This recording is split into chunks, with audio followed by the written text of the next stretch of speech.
Hello, everybody. This is Empowering Democracy. It's one of our Dump the Corruption shows, and I'm your host, Joe Firestone. Don't expect to be joined by anyone else tonight. I think that Dee Pierce is taking Friday nights off, and I don't anticipate anyone else joining. So it's going to be just me and you tonight. And I think that's fine. What I wanted to talk about was, well, as many of you know, we're on the eve of a government shutdown, which at this point, at least, if it lasts only a few days, it will be inconvenient for some people. But if it lasts and lasts and lasts 3, 4, 5, 6 weeks, it's going to make a dent in the economy because, as many of you know, a big part of the economy is the government spending that comes from the government into the private sector.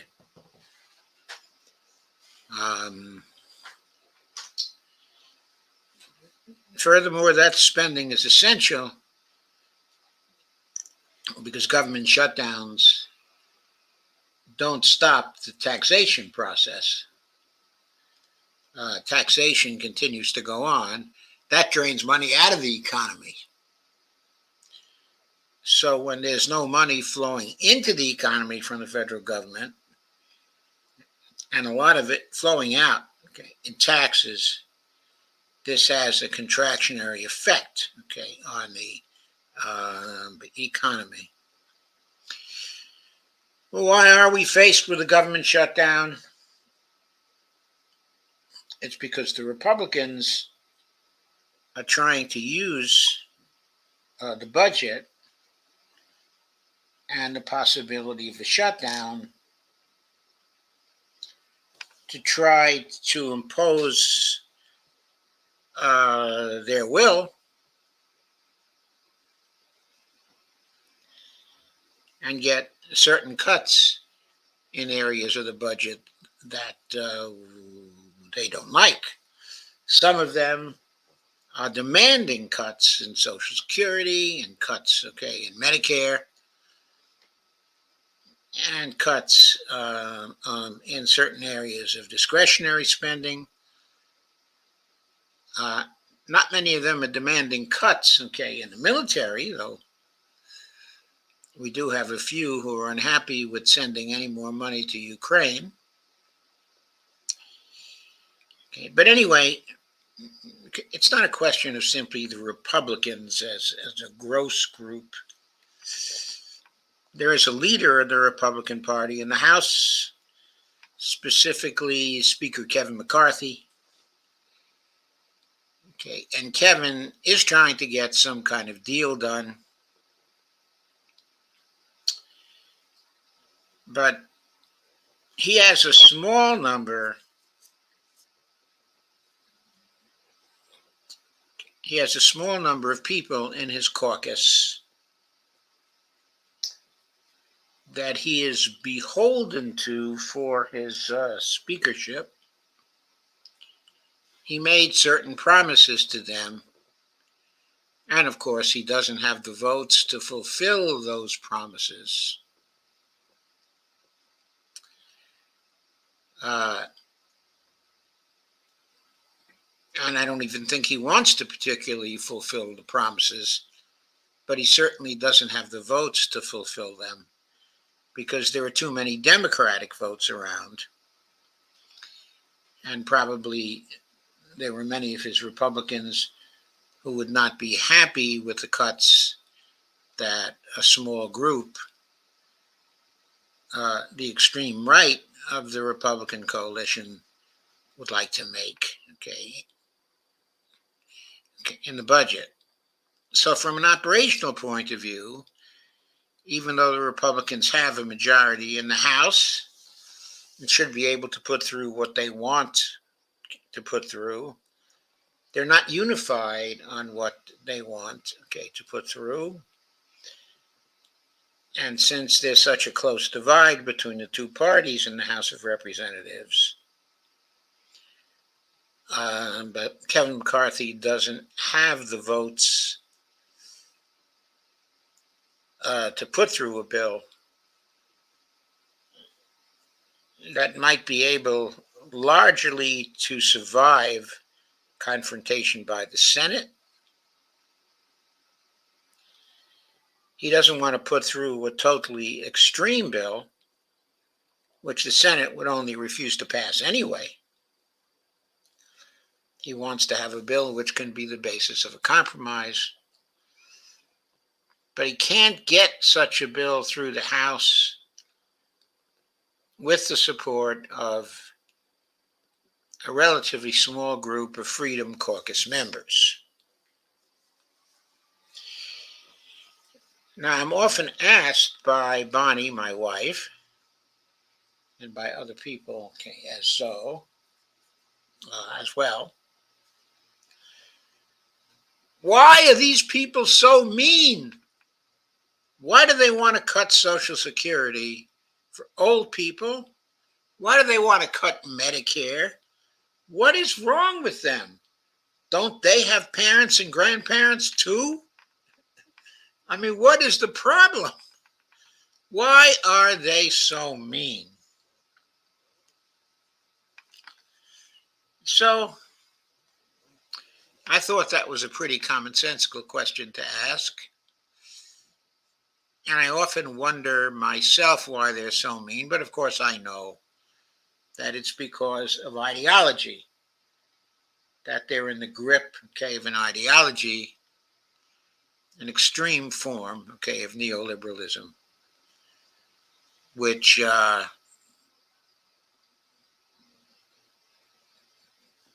they embrace as an ideal thing. And that's why they seem so mean to the rest of us.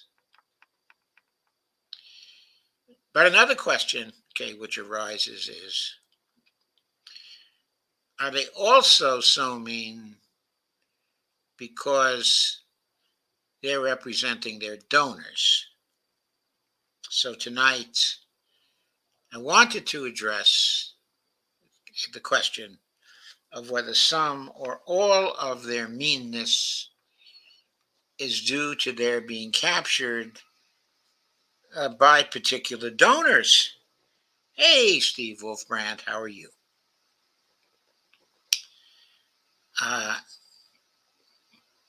So I thought we would go right to Open Secrets and see whether their donor profiles, whether the data can explain why they're so mean. And of course, I don't have time to go through all of the people in the Freedom Caucus here. So I just selected 3 highly visible people, specifically Matt Gaetz, Marjorie Taylor Greene, and Lauren Boebert, whose name, by the way, I misspelled in the promo graphic for this one. I spelled it Boebert, and of course she spells it Boebert.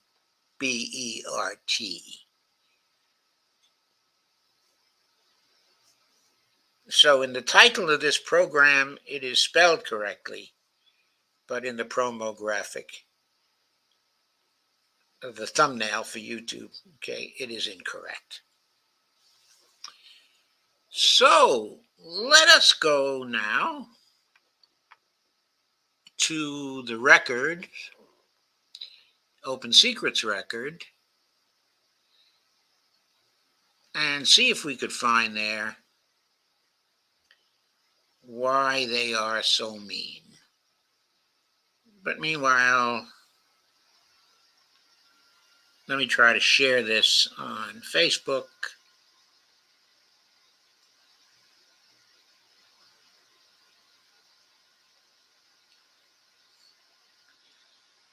So maybe it will help me get some viewers there. I know Steve Wolfbrandt is already here, but he is here on YouTube. So let me see if I can get some folks from Facebook to come along.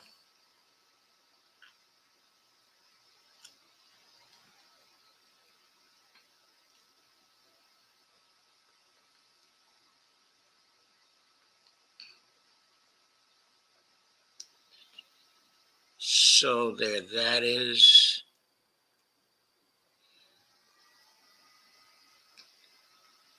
And now I'll go to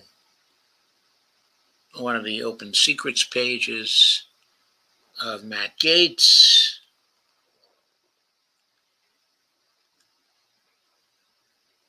And he will be the first of the mean folks that I deal with.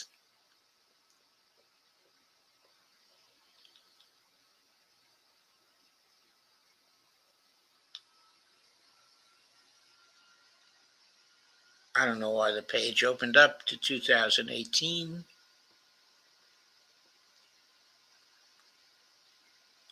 I didn't want to look at 2022. So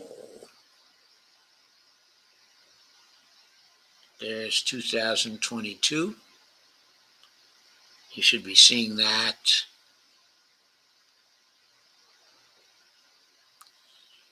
And I think you are seeing that. And there's a picture of a smiling Matt Gaetz. He's on the Armed Services Committee. He's on the Judiciary Industry. The Judiciary Committee.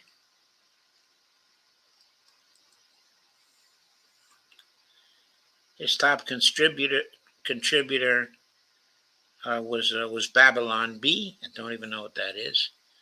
11,600. And his top industry was Republican / conservative. That accounted for $866,405. In 2021, 2022, he raised nearly $6.4 million, but he'd accumulated cash from earlier campaigns, so he was able to spend $7.4 million. He ended with cash on hand of $569,434.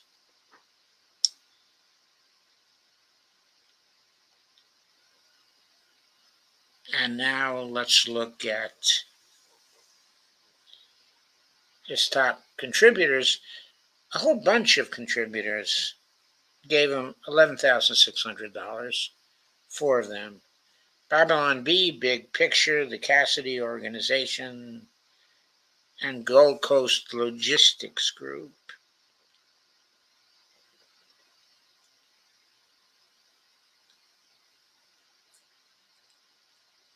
Those top contributors don't account for the $6.4 million he raised, which is a substantial amount, almost twice what the average congressman raised in 2022. If we look at the industries, there's $866,405 that came from Republican conservative. Then $670,000, almost $671,000, came from retired individuals, which seems strange because Matt Gaetz doesn't seem to be afraid that the retired individuals might get angry at him for wanting to cut Social Security. And these retired individuals together make up his number two industry, 670,000. Now he has other industries that support him well, like the real estate industry, but nowhere near 670,000. 82,217. And then there are civil servants and public officials who support him to the tune of 28,457. Given what he wants to do to government, I'm not sure I understand that at all, but I console myself by thinking that is a small amount of money coming from civil servants, okay, and public individuals.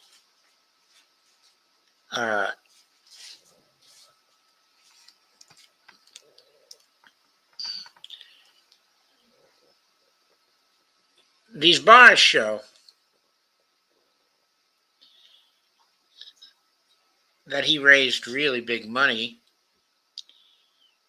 in 2022 and in 2020, 5.6 million in 2020. It's still early for the 2024 campaign, but he's already raised as much for that campaign as he had for his earlier campaigns in 2016 and 2018. This is already his fifth campaign.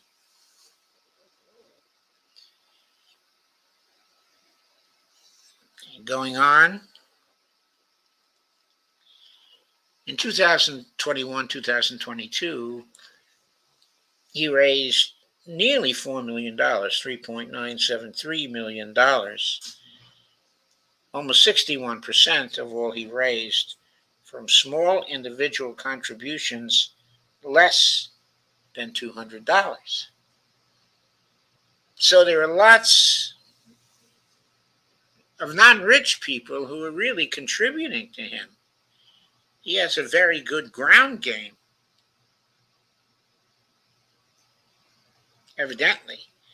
He does have $2.6 million from people who are well off, who can afford more than $200 for a campaign. He doesn't have very much PAC support, as it turns out. Only $10,000 from PACs.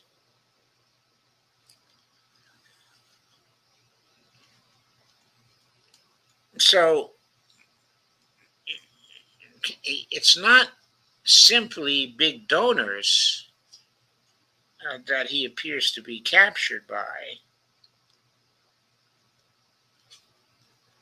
but there seem to be a lot of small donors that really like him.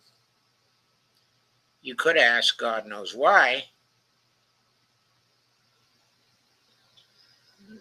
but that seems to be the fact of the matter, and is responsible for a lot of the contributions he gets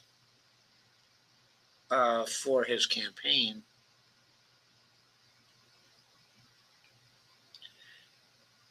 Now, this is the elections tab we're looking at here. And it shows that from a money standpoint, he didn't have much competition in 2020 and 2022, and even less in 2016 and in 2018. In 2022, he has less financial competition than he did in 2020. 2022, he was opposed by Rebecca Jones, who raised close to $1 million, while he was raising $6.4 million and spending $7.4 million.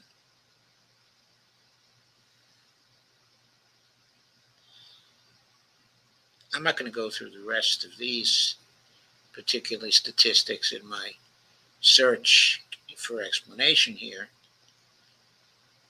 but let's see what else I can find out.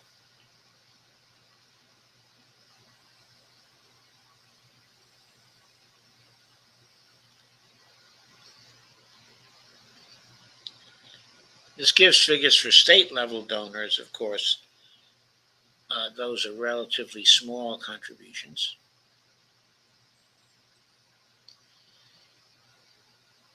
So let's look at his industries.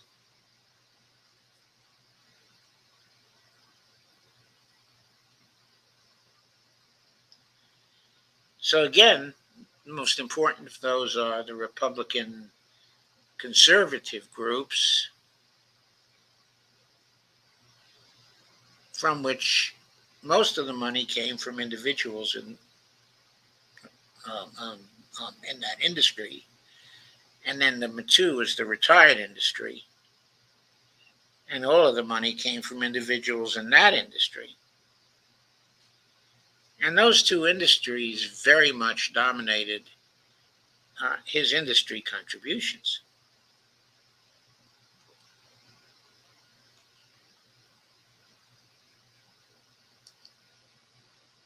Let's move over to PACs.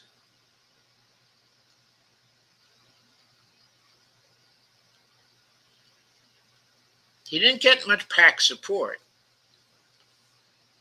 $1,250 between 2021 and 2022. We've been through enough of these candidates to recognize that that's really small potatoes from PACs.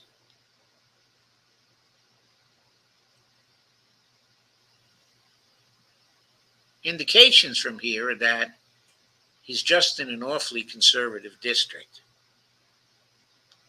where the people themselves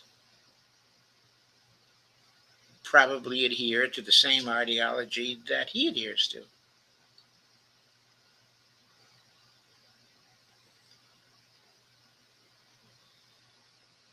In the 2021 to 2022 period,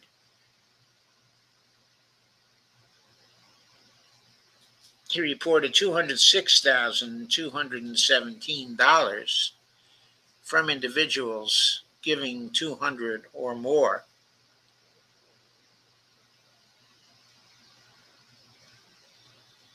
Okay, that is not a lot. And I started reading some of his top contributions before.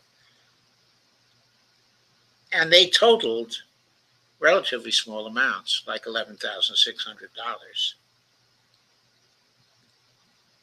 So that is very interesting, I think.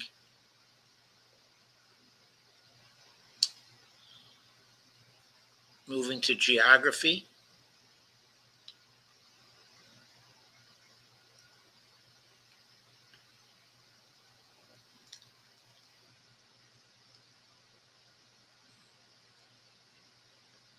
Okay, states at a glance.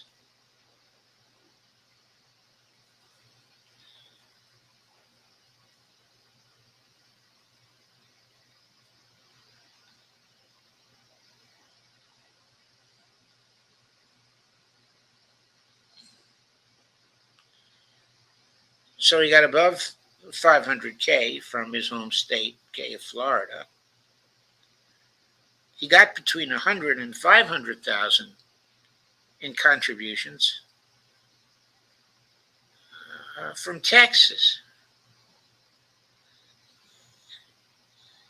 He got above in the 100 to 500K range from California also. Of course, he got contributions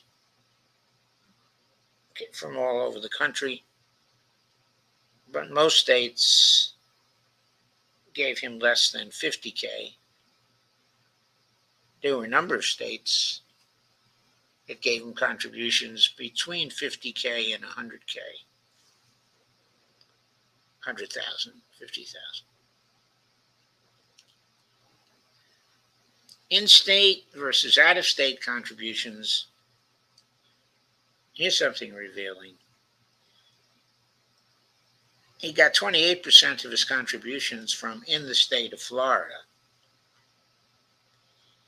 And he got out-of-state contributions, $1.7 million.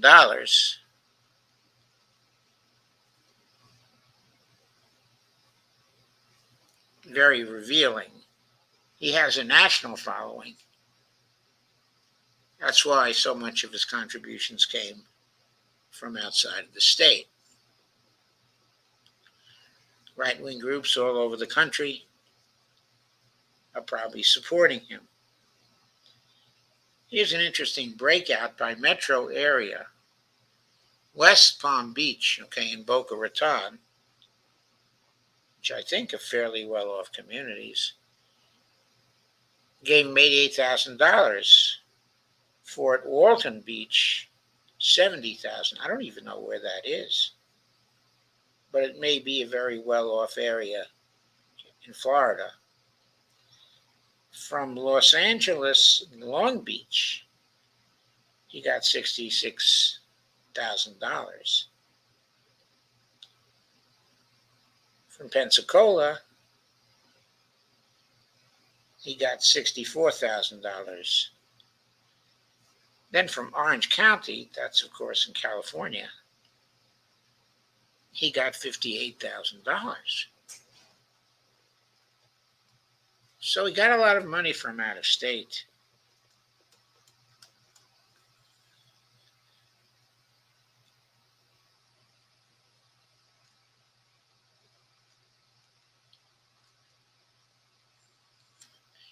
If we look at his demographics,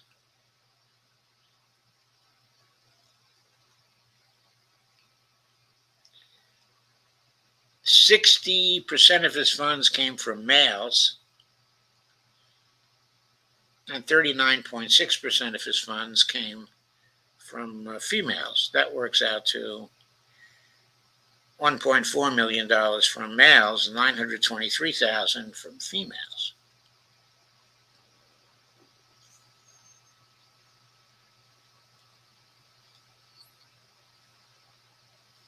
In contribution amounts,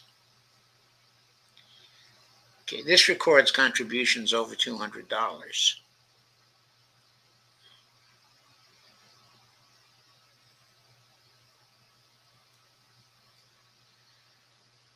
And on the left axis, is number of contributions. But you can see the male contributions were more in every category than the female contributions. By the way, there's even a category of $5,400 plus here, in which contributions from males were slightly higher.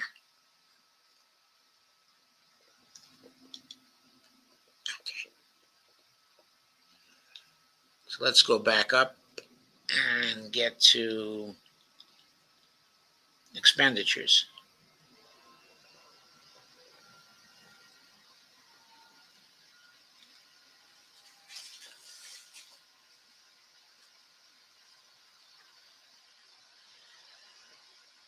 He spent lots and lots of money on fundraising.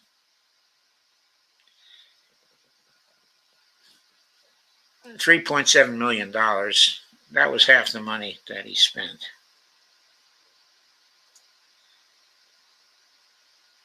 I know he was very active on the web in his fundraising. On media, he spent a lot too, $1.3 million, but nowhere near what he spent on fundraising.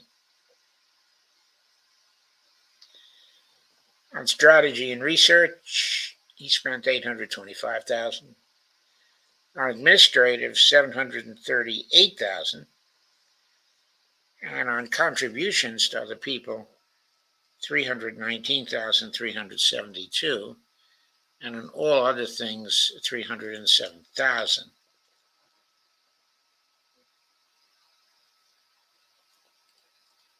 So his top vendor recipient was the Logan Circle Group. And Logan Circle is here in DC. Consultants, $963,000. Spent a lot of money there. Stripe Incorporated, $897,000. Rapid Response Digital, $732,000. Red Rock Strategy, $666,000. Fulfillment Solutions, $290,000. So he built quite a machine there. Spent a lot on that fundraising machine. That's why he's able to raise so much money. A lot of it comes from direct appeals to people, including small contributors. These vendors are managing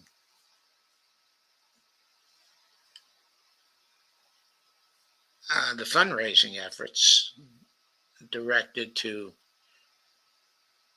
small contributors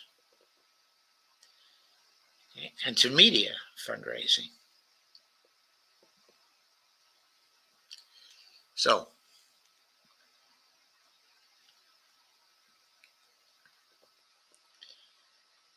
looking at the legislation category in the 117th Congress,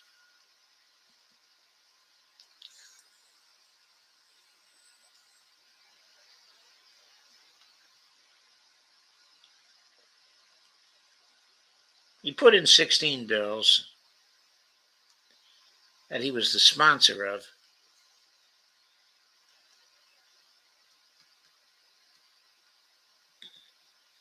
And he ranked 311 among all the House members in this respect. The median is 23 bills. He co-sponsored 308 bills. That puts him at a rank of 266. And the median number was 338.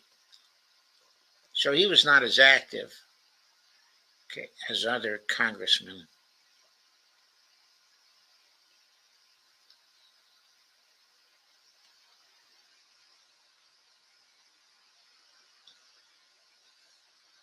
He sponsored the Medical Cannabis Research Act of 2022, sponsored the Saudi Arabia December 6th, 2019 Anti-Terror and Accountability Act. He sponsored a bill called Disarm the IRS Act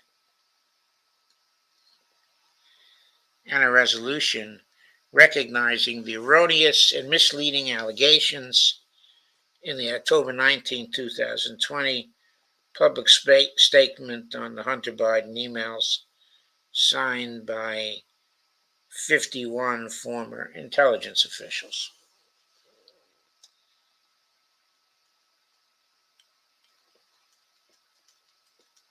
I could go through more of these, but I'm not sure that's going to explain why he's so mean.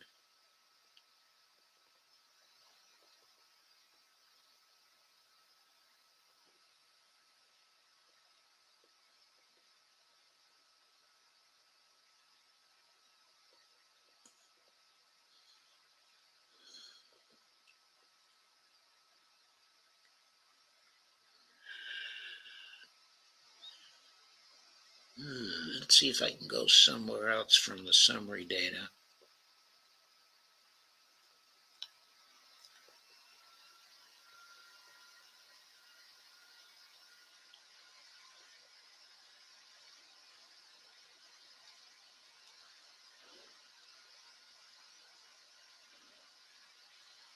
I know there's another page on him.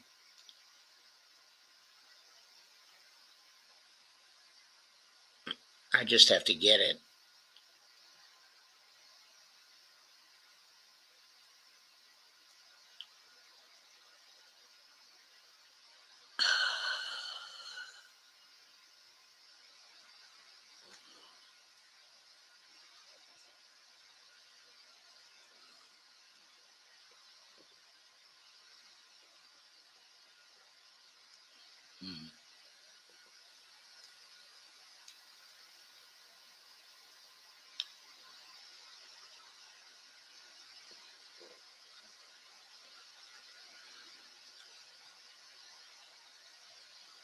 No, this is not the page I want.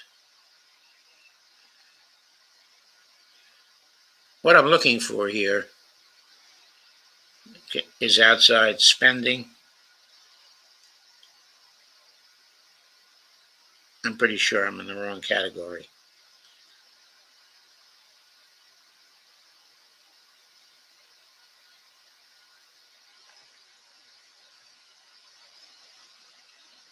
Select the state. I want Florida.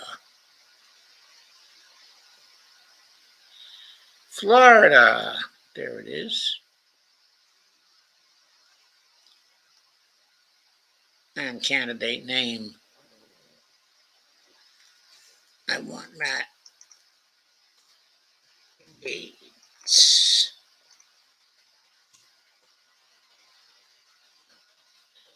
Florida District 1, the 2022 race.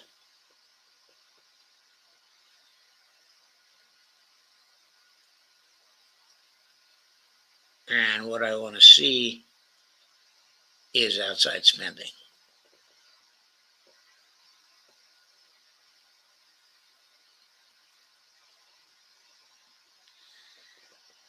There wasn't a lot of outside spending on Matt Gaetz, surprisingly. That did not really affect things. So it doesn't explain things that there was a huge amount of outside spending. I think what explains Matt Gaetz's popularity and also his meanness is just the idea that he represents Florida District 1, and that district has a lot of people who have, and small donors too, who find his ideology very attractive.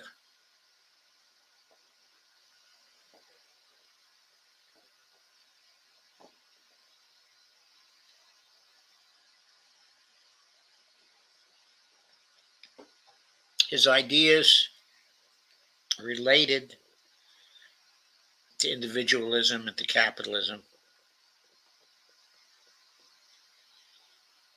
His anti-socialism. He got 68% of the votes.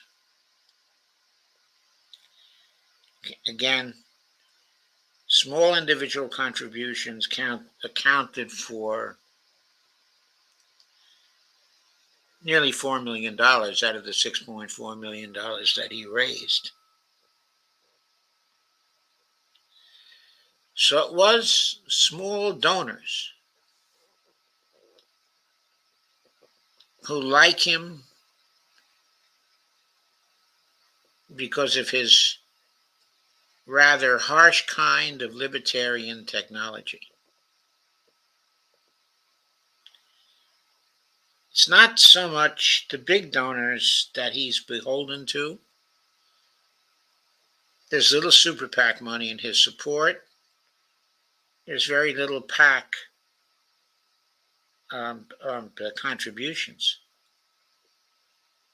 We see hardly any of that stuff in his case.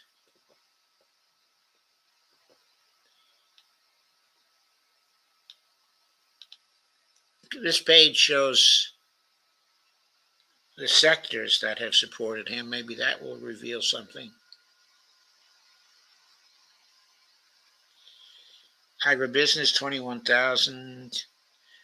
Communications, electronics, $42,000. Construction, $58,000. Finance, insurance, and real estate, $152,000. I'm not going to read every one here. Here's the biggie. Some of it is hidden. There's another category that has $732,494 in it. And then there's the ideology single issue sector. That accounts for $875,766 of what he raised.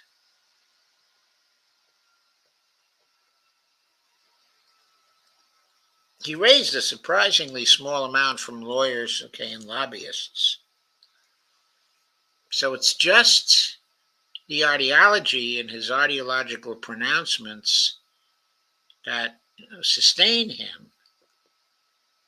And he knows that people want him to be a meanie on these social safety net issues.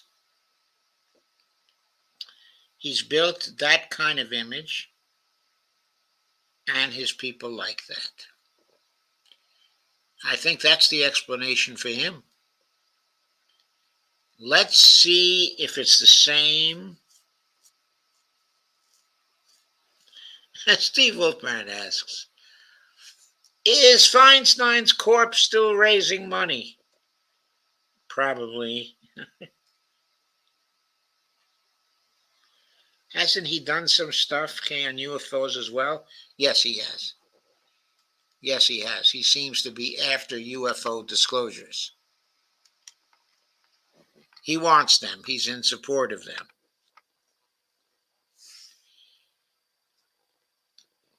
Big news today. Steve Wolfman said RFK will announce he's running independent or third party on October 9th. Wonderful news. Yes, Steve. I agree it's wonderful news. I first saw it in a tweet from by Ryan Knight.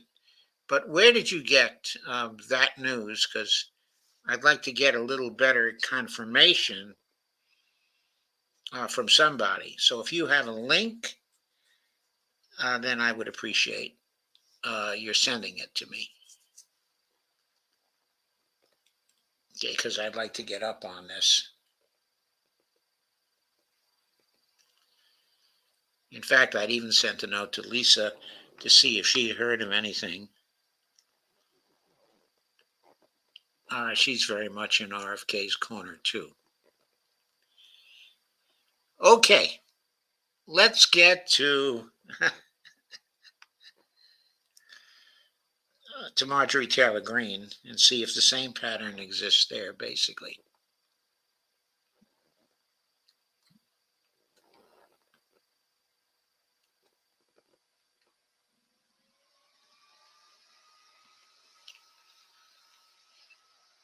So,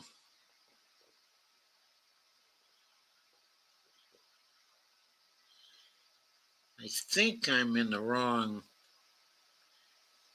once again in the wrong category to get what I want to get. Let me go back.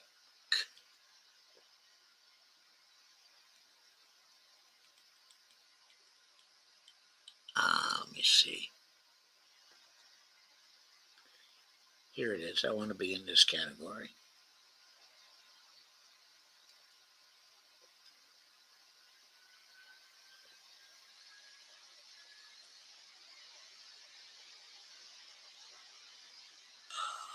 Let's see. There's Georgia.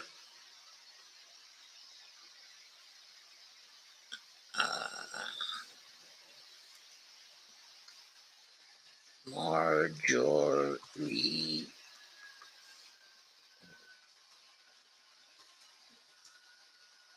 Taylor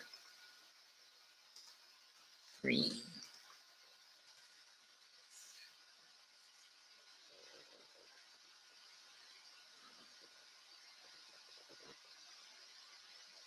Okay. Georgia District 14, we're there now.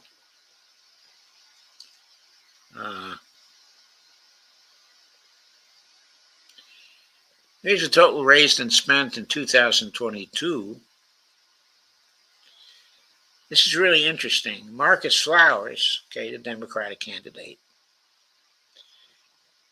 actually raised more than Marjorie Taylor Greene and spent more.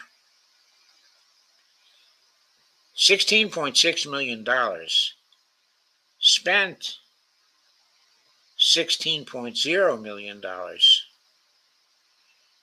She raised $12.5 million and spent $10.9 million. So she came out with almost $2 million. Marcus Flowers came out with $623,000. Outside spending by candidate, there was $340,000 spent in opposition to Marjorie Taylor Greene. Okay, negative ads.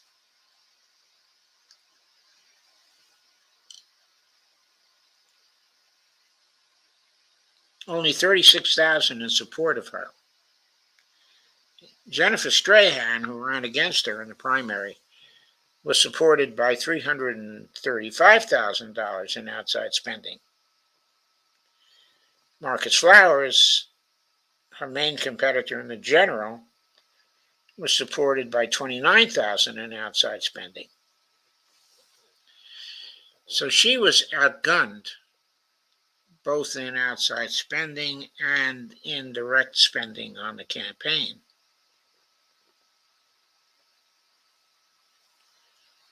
Also fundraising. Let's see exactly how she did.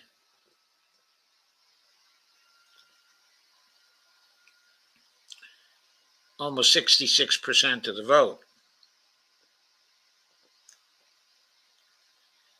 She couldn't be dislodged by greater spending by the Democrats. In small individual contributions, 68% of her contributions were from small donors giving less than $200.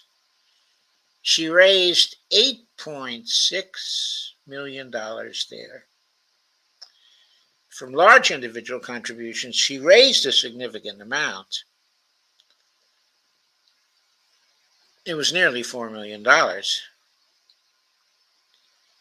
Her PAC contributions were pretty insignificant as a percentage of the whole, but they were $49,000. She did raise some big money from individual donors, but her donor profile is characterized to a great extent by small donors. You remember this was true in Gaetz's case, okay, as well.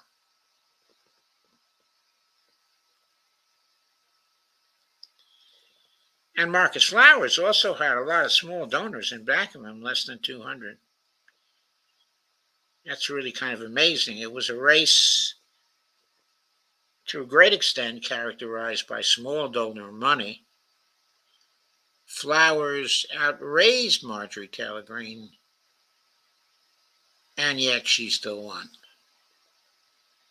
Let's look at contributors.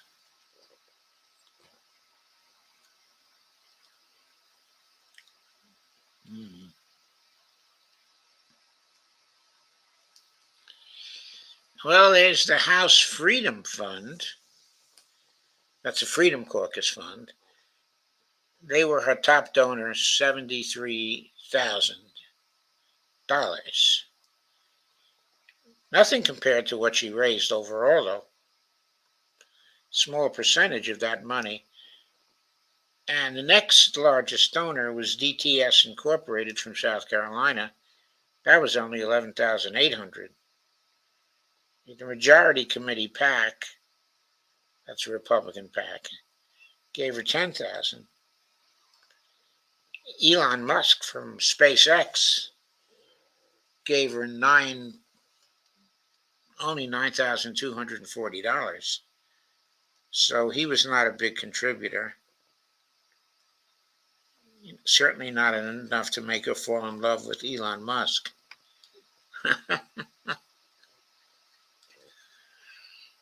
Okay, so from the contributor side, you can't tell much. From the industry side,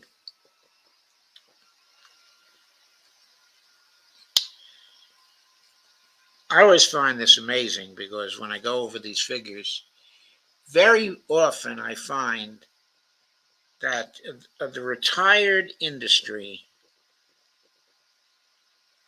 comes up with more money for these people who want to cut Social Security. $1.2 million from the retired industry from Marjorie Taylor Greene. The next most important industry is education. And of course, she wants to cut the hell out of education too. She got 145,627 there. I mean, sometimes you got to wonder whether people are paying attention. She got 91.5 thousand from lawyers and law firms.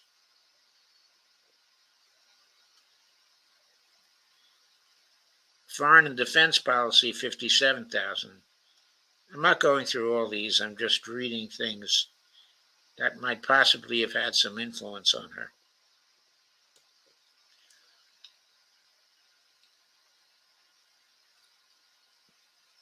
Let's move over to sectors.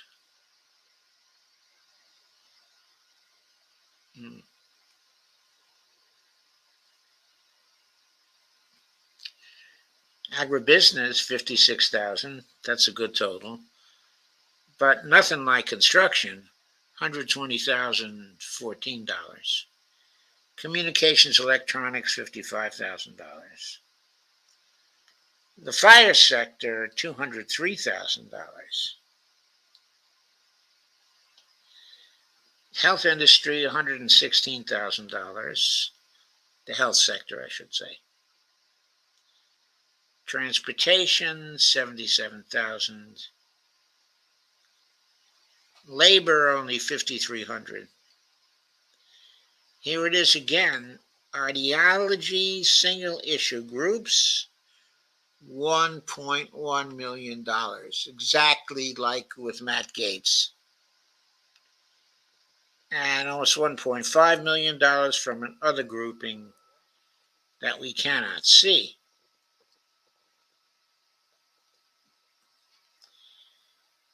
Okay, by the way, Marcus Flowers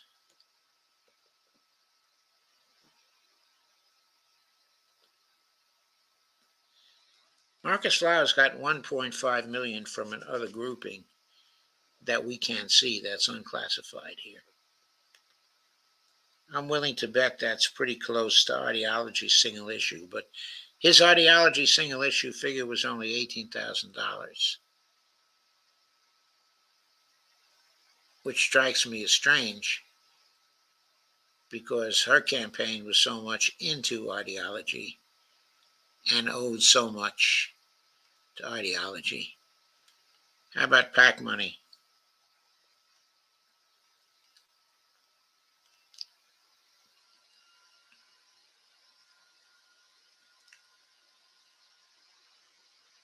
So Marjorie Taylor Greene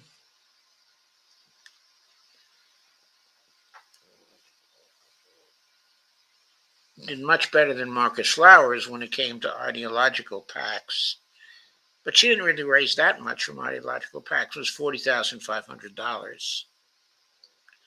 Strangely, from labor, she raised $2,000. You find yourself scratching your head. How the hell did that happen? I mean, she's so anti-labor, it's not funny. Or maybe I should say, she's so anti-labor, it's funny, because how can someone be so anti-labor? But she is. Geography data, let's see.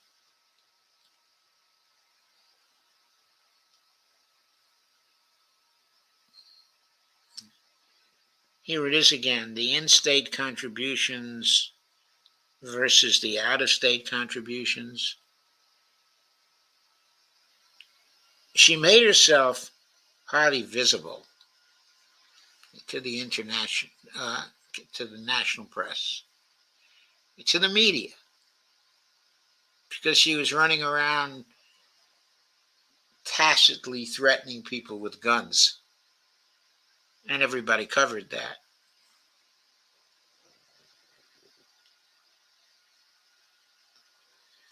She got 3.2 million in out-of-state contributions, by the way.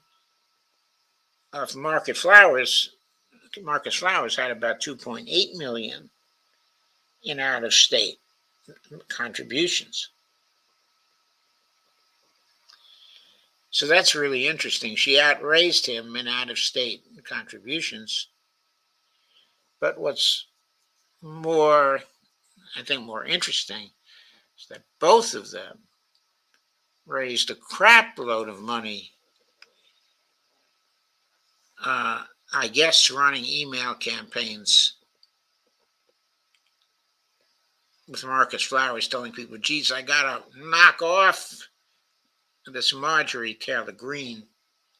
And Marjorie Taylor Greene saying, don't let those damn liberals beat me. Or probably words to that effect. I was never honored with such an email from her, as it turned out. Next, outside spending.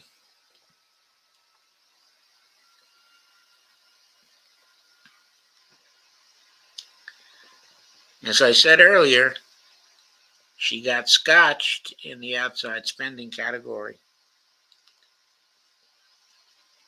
Outside groups were not spending money on her. They were spending money on her Republican opponent and on her Democratic opponent. They weren't spending money on her.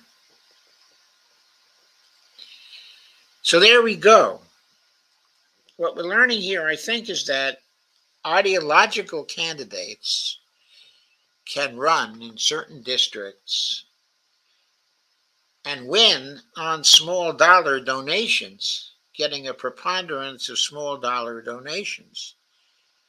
She is most probably in such a district,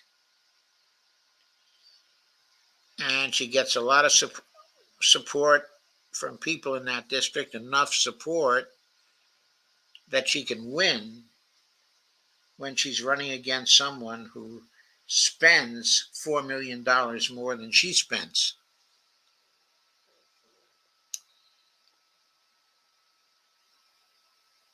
So I'm going to leave her now, but I think the explanation for why she's so mean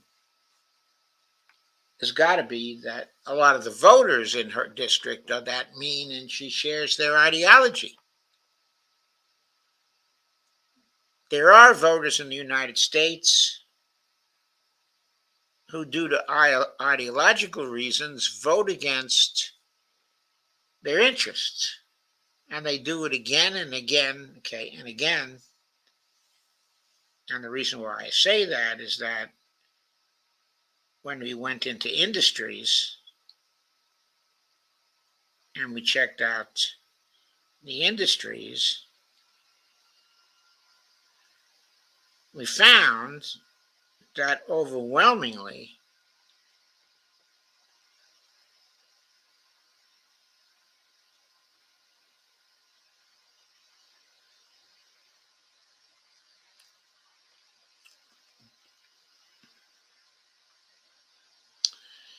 she raised $1.375 million from retired people, even though she wants to cut Social Security, and Medicare. She raised $1.1 million from Republican conservative groups.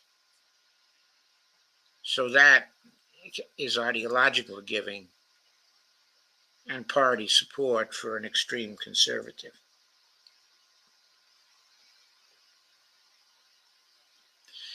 Those two contribution lines dwarf everything else. She got $106,000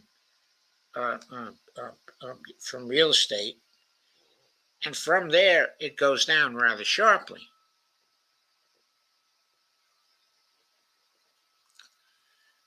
So that's interesting. It's just some people can ride with the ideology and they can win. And Matt Gaetz and Marjorie Taylor Greene are two of them. And they can be mean because the people in their district are just mean. Some districts are just plain mean. Let's go now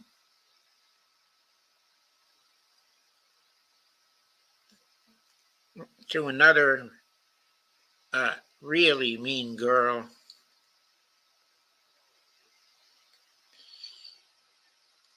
Colorado District 3 2022 race.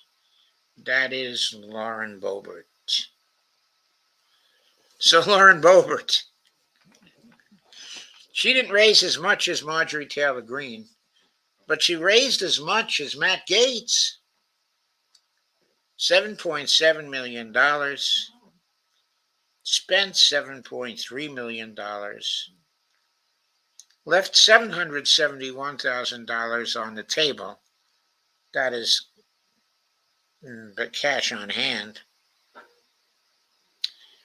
This was a very close race.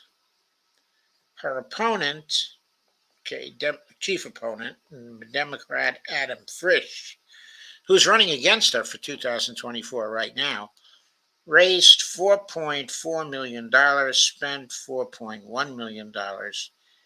He left $365,000 sitting on the table, by the way.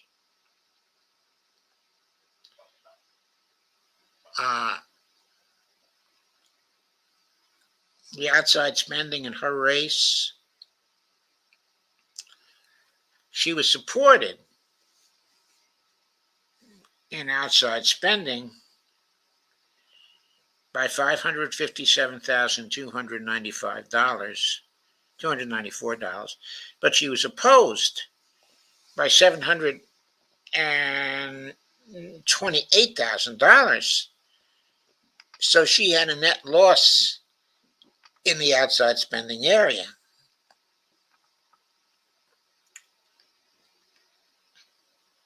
Which is interesting.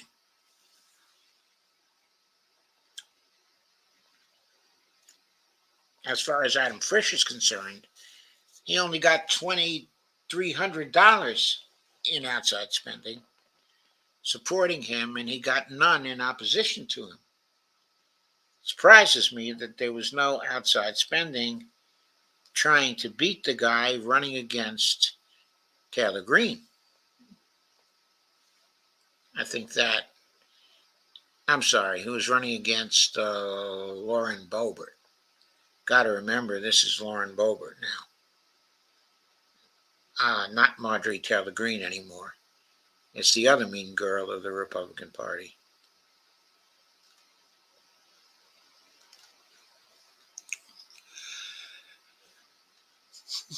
So, this is a very close race, this one. If you recall, so Boebert was the winner, the incumbent winner, but she got only 50.1% of the vote. Again, we see the pattern. She did very well in small individual contributions, 3.5 million. That was 46% of what she raised, but she got a lot of large individual contributions too, greater than 200. $3.2 million worth of that. That was 41.06% of what she raised.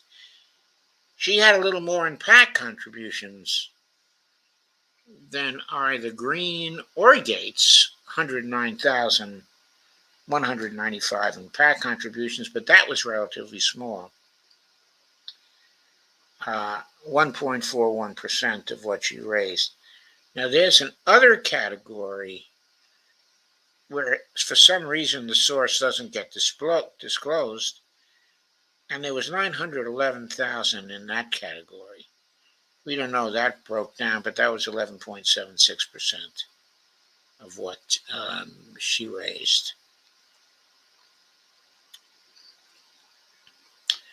Adam Frisch also did very well in small individual contributions, 46% of what he raised. But he relied more on large individual contributions, from people who could afford to contribute more than $200. He raised $2.3 million that way. That was 52% of what he raised. His PAC contributions were only $62,000. His other category contributions were rather small at $35,000.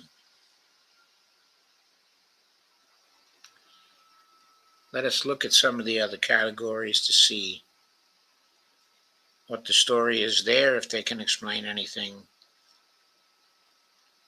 The contributors category, the House Freedom Fund gave her $204,000. If you recall, they were a big factor for Marjorie Taylor Greene also. From there, it drops down. Colorado Real Estate Group, only $21,000.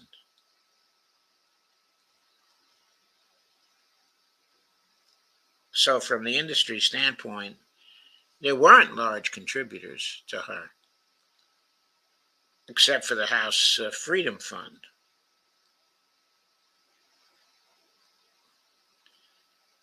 When we look at the industries themselves,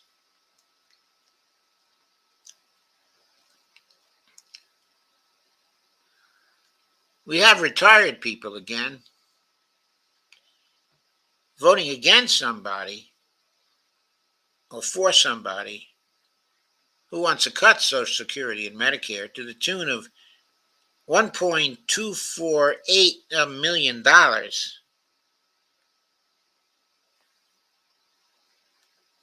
I'd have to say, supported by people who don't know what the hell they're doing. Republican/conservative groupings gave her $748,000, and they were the second biggest source of money for her. Real estate was $207,000. That ain't hay, but it's much less than the $749,000 and the $1.25 million that she got from those other sectors.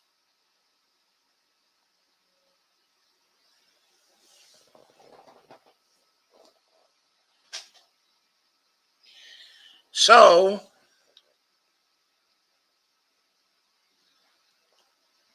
that's what happens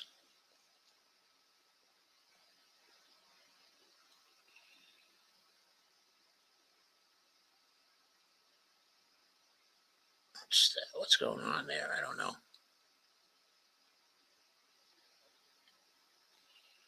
Something blacked out my system for a minute. Let me see if I'm okay. Yep, I still seem to be here, so that's good. So that was the industry sector. Now looking at the sector,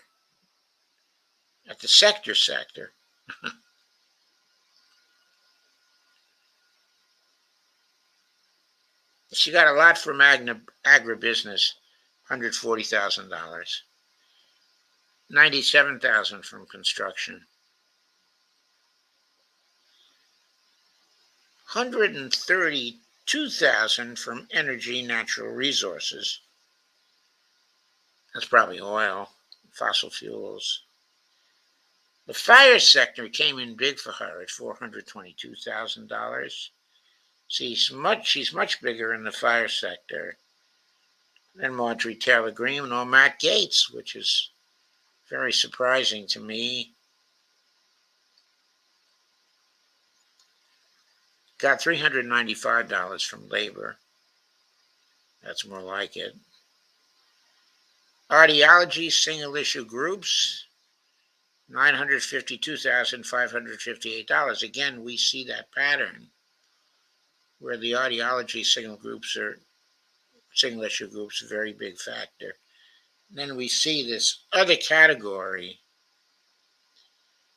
where nobody else, where there's no breakdown. That was $1.36 million.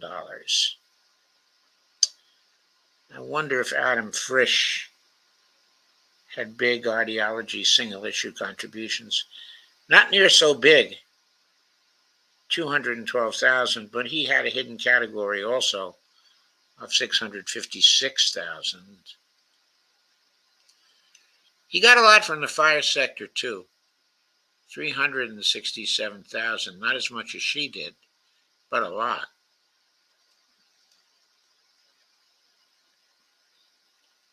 Of course, as you know, he raised almost as much as she did. Now, in the PAC sector, in the PAC area, she raised 32,400 from business PACs and 149,776 from the ideological PACs. Adam Frisch only got 44,000 from ideological PACs and 18,500 from labor. So Lauren Boebert's success is not explained by PACs.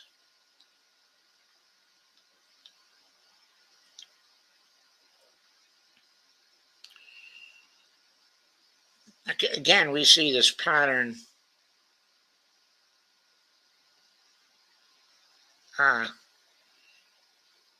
This is more even for Boebert, but a lot of her contributions came from out of state, more than from in-state, but she raised a lot in-state as well. So it wasn't this pattern that you saw in Matt Gaetz's case and in Marjorie Taylor Greene's case, where much of what they raised was nationalized, while the local contributions were relatively little. In Lauren Boebert's case, she had a lot of local support and outraised Frisch in relation to local support, in relation to local financial support.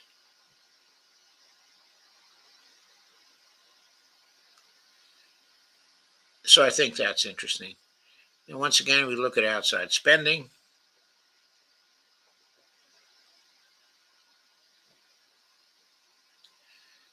And again, Boebert had a net loss in outside spending against her. Adam Frisch had very little in outside spending, but what there was supported him.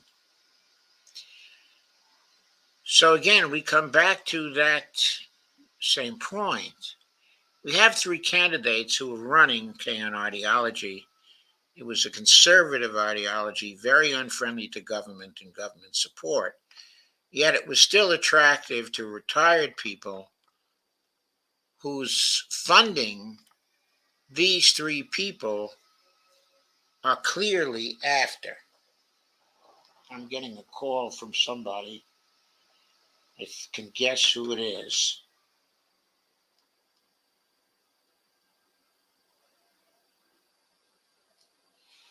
So it was Lisa. She hadn't heard about Kennedy.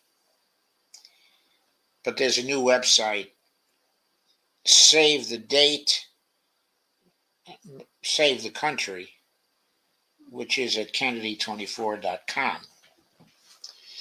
And so I guess that's where to go to find out about what's happening, at October 9th. So that was really interesting. So the only explanation that you can have for these people is that they are in districts that are very ideological, where people will simply ignore, their monetary interest. Because their monetary interest has to be, you would think, in supporting Social Security, and Medicare. Because that's the safety net of retired people largely. Of course, there are wealthy retired people, and maybe there are many of them in their districts. But I think this is mostly due to ideology.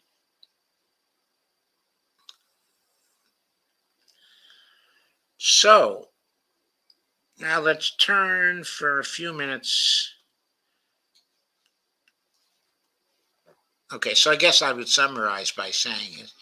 These people are so mean because they believe, okay, in an ideology which in its implications are very mean to people when it comes from safety nets.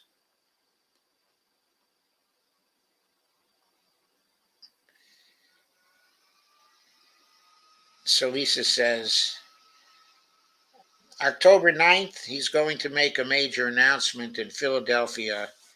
She says, watch that video. Of course, I can't do that yet because we're talking, but afterwards, I will certainly do that. So, uh,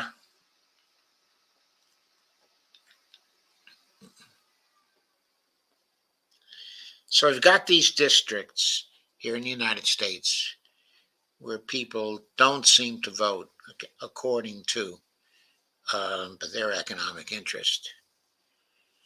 Maybe people voting against these three very visible, very mean people uh, are not sufficiently emphasizing that they're against the economic interest. But it could also be due to the fact that in all three cases, they're relying heavily on out of state contributions. And the contributions they're getting from the retirement sector are coming from wealthy people all over the country who are retired.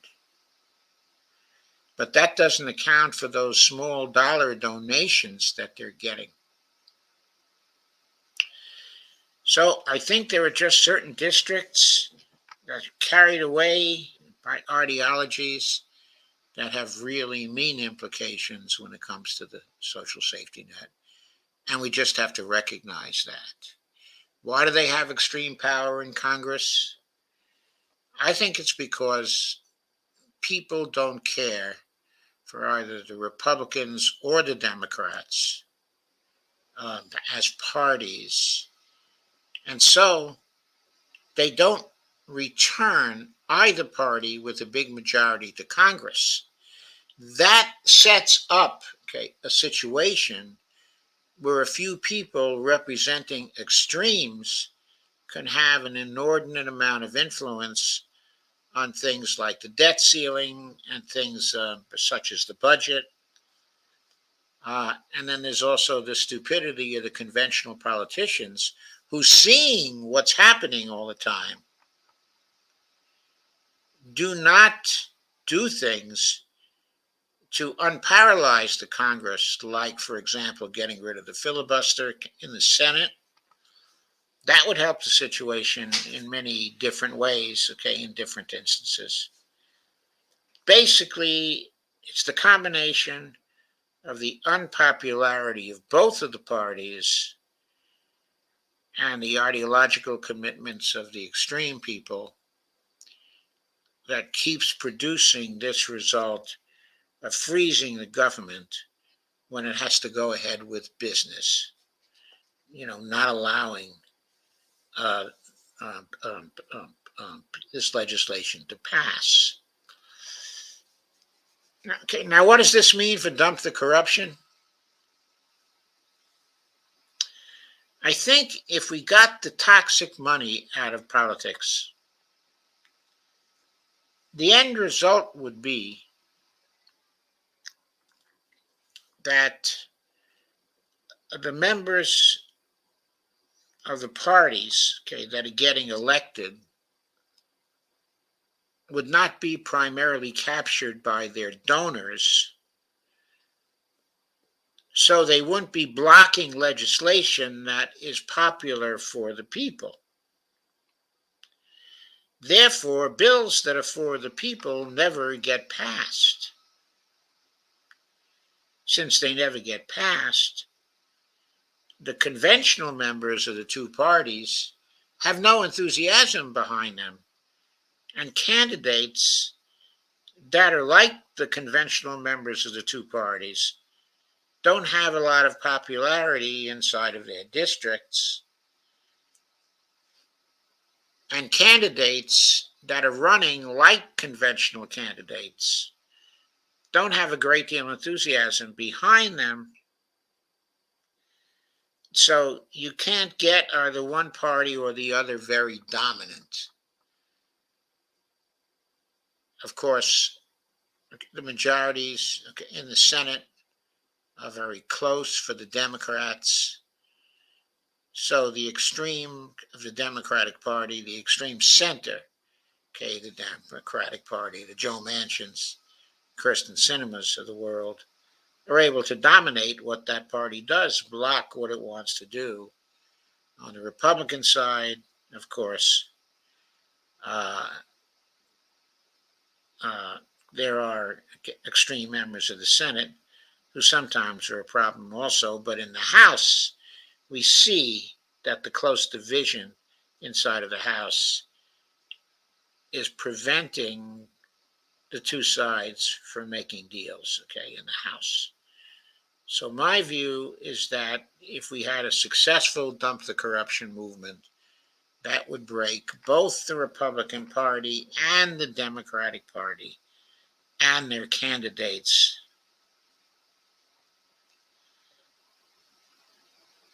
And we would be able to break the logjam in Congress and pass, the legislation that we need. Steve Wolfbrand says,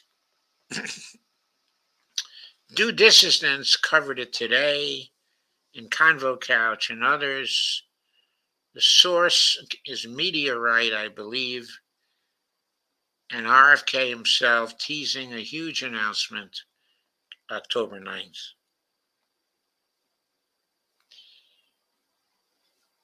Thank you, Steve Wolfbrand. Steve Wolfbrand says Pelosi announced that Feinstein's corpse will run for another term. Steve Wolfbrand says there is no law against being dead in the Senate. Good point, Steve Wolfbrand. Does government shutdown stop Social Security payments?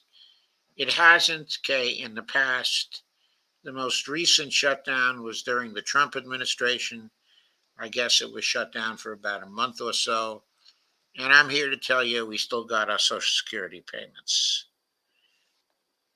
Did Matt get any donations from the gray aliens? I'm afraid I don't know, Steve Wolfbrand. Steve says, Doc.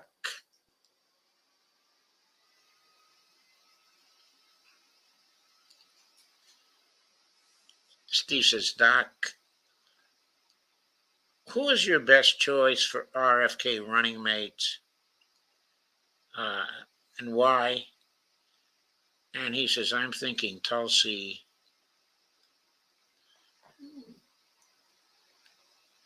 Okay, I know you're going to laugh at this, but person that I would like to see most, as his running mate, is actually Scott Ritter. I would love to see Scott Ritter, as his running mate.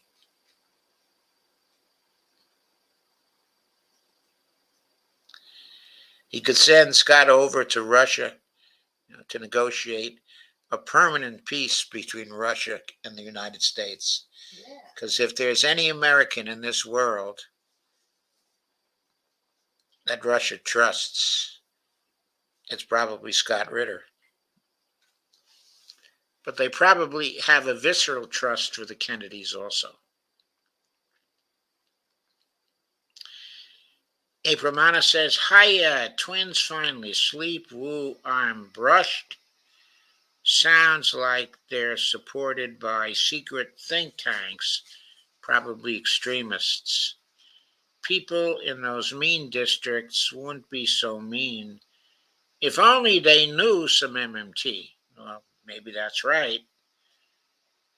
And Lisa Thibault says, now we're talking. And Steve says, hi, Lisa and April.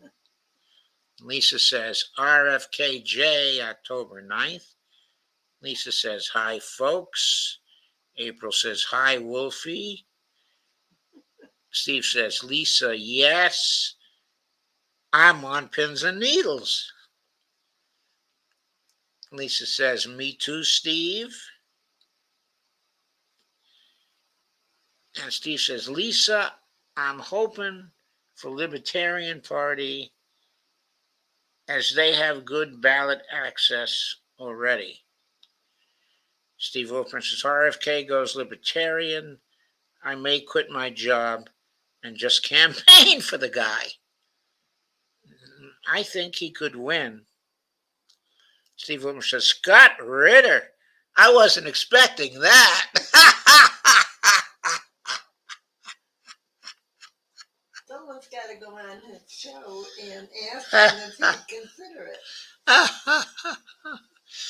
Well, Scott Ritter is a supporter, of Robert Kennedy also. He said that. He did an interview the other day with Anya Kay, who is a Polish streamer, who has him on every once in a while and has visited him, in New York State.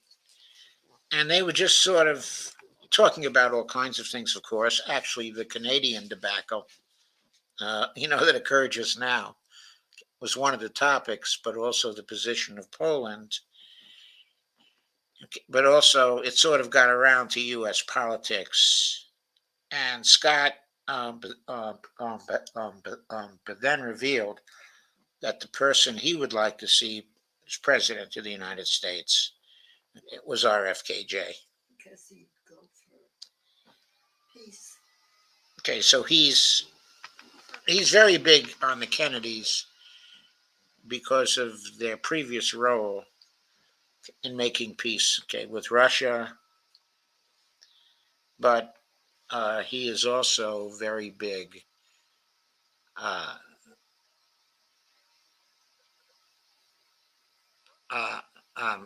he's very big on RFKJ, though, because even though he's a Kennedy, he's also a Kennedy who definitely wants to make peace with Russia and end these adventures. He wants to end, the whole hegemony thing. And Scott is very much for that. Kay says, okay, guys, I'm out of here for tonight. Love you all. Steve Wolfren says, RFK is the peace candidate. Yes, he is. Lisa says, I hope he goes independent because then he doesn't need the primary. But I totally understand, the libertarian desire, as well. Yeah, I understand it also.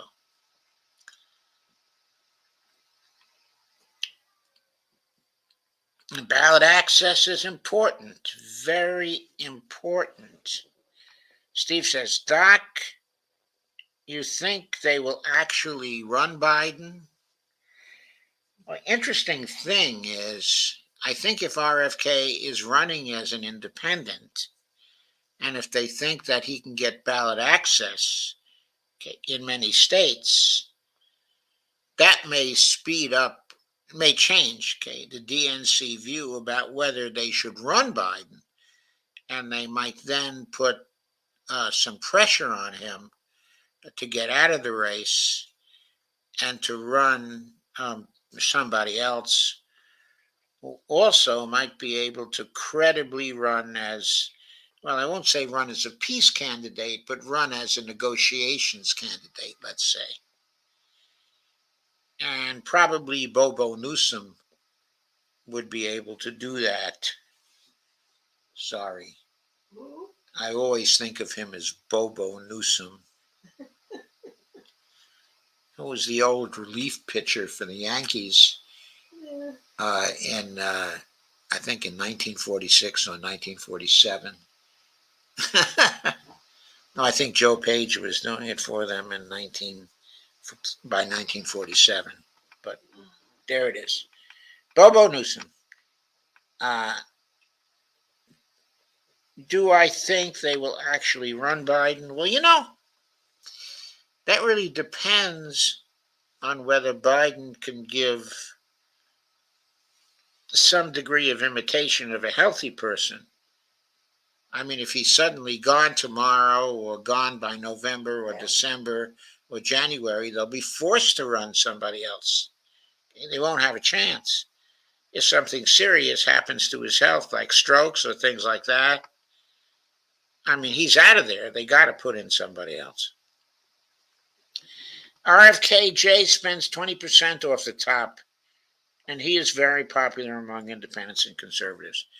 I couldn't agree more, Steve. He's popular among independents and conservatives because of his position on the vaccines, where as more and more vaccine research is done and the results are reported, these results are more and more in line with RFKJ's views on vaccines. I mean, the new research that's coming out is very much on the side of extreme caution with the mRNA vaccine technology. At this point, the research is not coming up roses for them. And Lisa says, I think they will. They're like the Titanic, trying to turn to avoid the iceberg and not being able to make that big turn. Yeah, it could very well be the case. They're so tied into their deal flow and so afraid that Robert F. Kennedy would disturb their deal flow and would actually regulate that they are, definitely going to move very, very slow, try to cling to Biden as long as possible. I wouldn't be surprised if they try to nominate Feinstein, dead or not. No, that's a joke, folks. Steve Wilburn said, I think RFK will soar to 33% of the general population. He could easily do that. He could easily soar to 33% of the vote. The question is, could he get the ballot access he needs? Steve Wolfram says Fauci lies. Lisa says if he wins, they're all out. Who's they, Lisa? Who's they? Who's they? Both the Republicans and the Democrats? Are they all out? Are we going to see the end of this corrupt party system? I certainly hope so. If he runs Kay as an independent, of course, if he runs as an independent and he wins the presidency, he can take over the Democratic Party and replace the whole national committee. Oh, Lisa says the DNC is out. Ah, yes. Why doesn't Lisa run? Perhaps the DNC would be. So Bonnie asks, why doesn't Lisa run?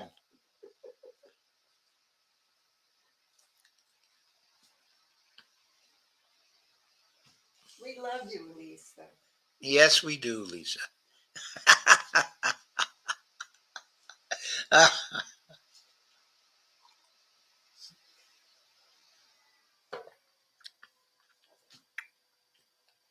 So, folks, Steve Wolfram says independents and no voters are the biggest group. Yes, more than 40%. Steve Wolfbrand says we do love Lisa.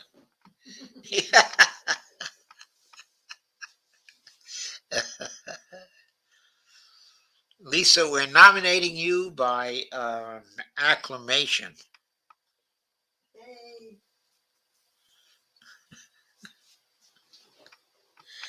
Lisa says I love you too.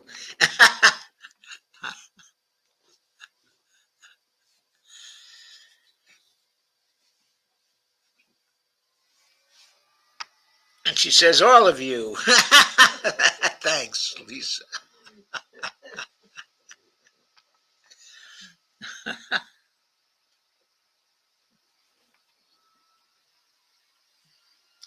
Lisa says, I'll be his chief of staff. Well, you might be competing with Dennis for that job. But I do believe you'd make a better chief of staff than Dennis. I mean, I'd be on your side.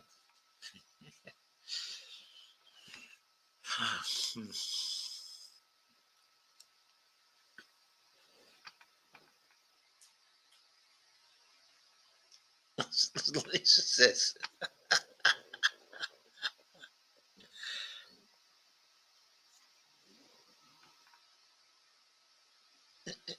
she says, okay, speaker. Speaker of the House, that means you have to get elected Speaker of the House first. That would work. Yeah, but that's a tougher road to hoe. I don't know what her district is like in the Cincinnati area.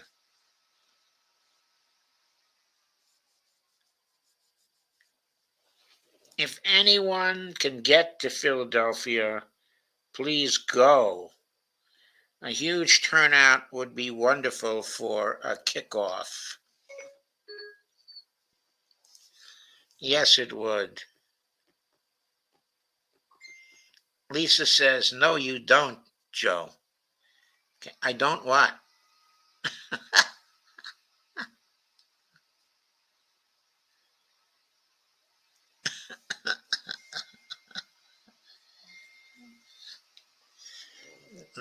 Anyone can be elected Speaker of the House. You don't have to be in Congress. That's true. That is absolutely true.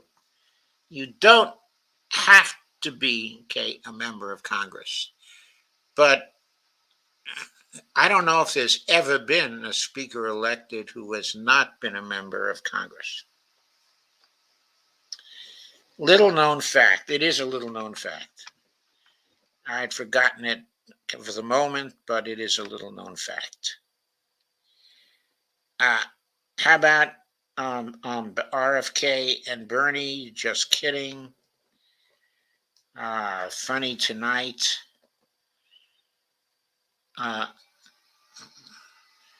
So April, I wouldn't be entirely averse to a Bernie choice by RFK, but I think that Bernie has caved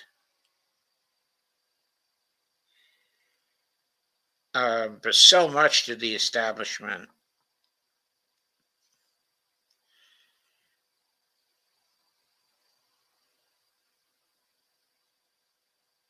I think RFK could cooperate with him in the Senate extremely well and support what he's doing. But Bernie has a very spotty record when it comes to foreign policy.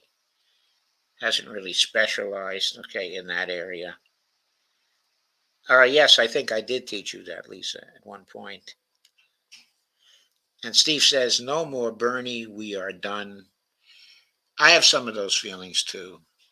The reason why I have those feelings is in 2020, Bernie made much of the not me, us movement. And we bought that from him. But when it came time for him to drop out, he did not consult us.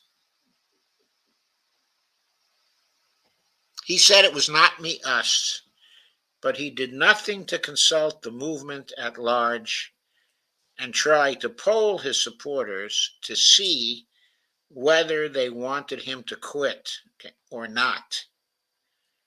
None of us wanted him to quit. We were ready to go all the way with him, including with an independent campaign if they continued to rig the primaries. I mean, those movement people were so much behind him. Well, I was too. We would have done anything to support him. And he just left his movement. That's what he did. I mean, he just left us. It was the same thing Obama did in 2008. Okay, if you remember the big mass movement campaign that he had going, after he got into presidency, he deliberately deactivated that campaign because he didn't want people interfering in what he wanted to do. Steve Wolfbrand says, RFK has big balls and his family was murdered by the deep state. I agree with you, Steve. RFK has big balls. You're right. And April Mono says, Merkley is pretty cool, or is he too sick? No, he's not sick. He's healthy. He's very cool. He's very good when it comes to policy, but he has a very low public profile. He really does. He's a very, very quiet man. And it's kind of tough for him to inspire people. Now take Scott Ritter. Scott Ritter is colorful. He is colorful. He can go on the campaign trail. He can just be honest about 1,000 things and spread authenticity around that whole campaign and be completely credible as an independent candidate. Steve says, I knocked on thousands of doors for Bernie. I'm done with him. That's the way many people feel. That's the way many, many people feel. We don't feel that he can go all the way for us. And we need to have someone who will believe will go all the way for us and try their damnedest to overcome any obstacle. Okay. RFK is that kind of guy.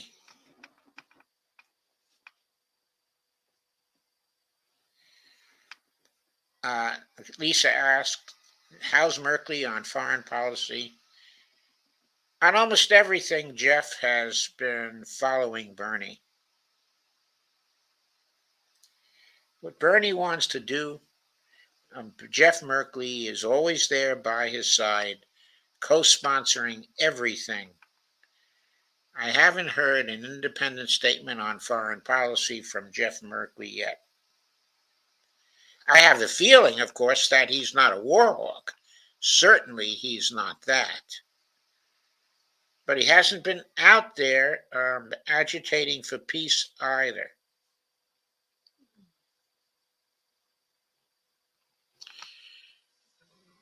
So there we are.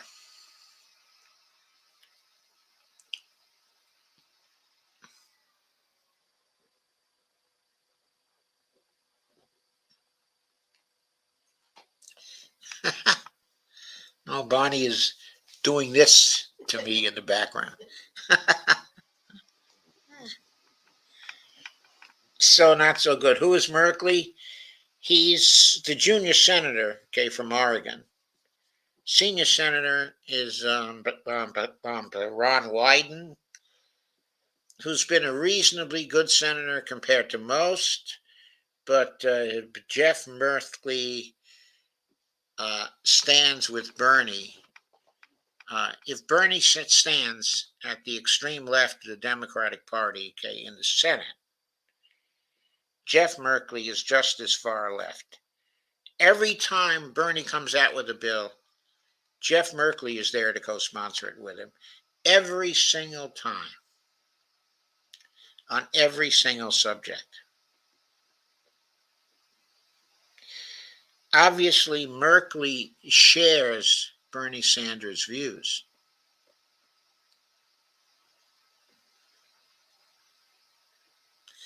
And he's young, comparatively young. I think he's,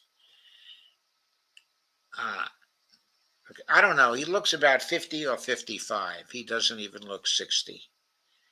He's been in the Senate for quite some time now. I think it's his third term. He's a good-looking man, tall, looks good. He looks strong. Okay, he's just a quiet man.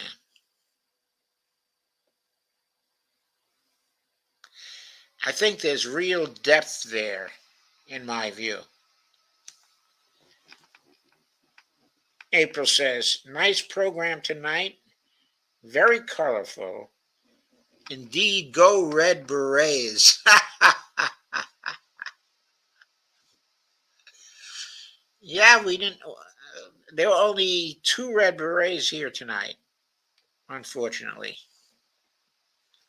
Lisa says, yes, April, go Red Berets. Side note, our furniture is coming in the morning. Congratulations, Lisa. You're right. Glad to hear it. Steve says, I've been burned so many times, I'm almost afraid to trust RFK.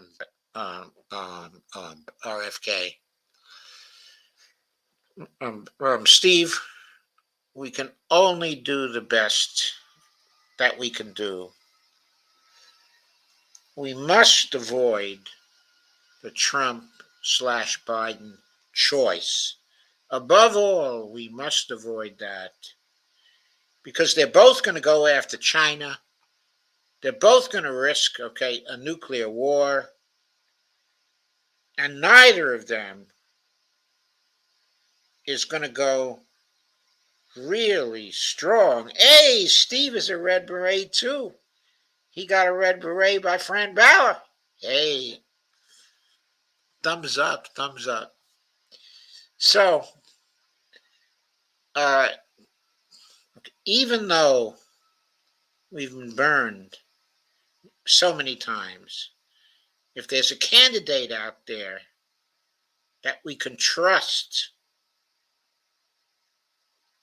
I shouldn't say if there's a candidate out there we can trust, there's a candidate out there we believe we can trust, who seems to be honest, who seems to think deeply about things, who wants to end the crisis in foreign policy, which is what we have. We have a crisis in foreign policy. And we have a crisis also when it comes to the climate. Who is the most likely candidate of all those to handle those 2 major issues? It is RFKJ. Oh, also I should add, who has a chance to really perform, as the president.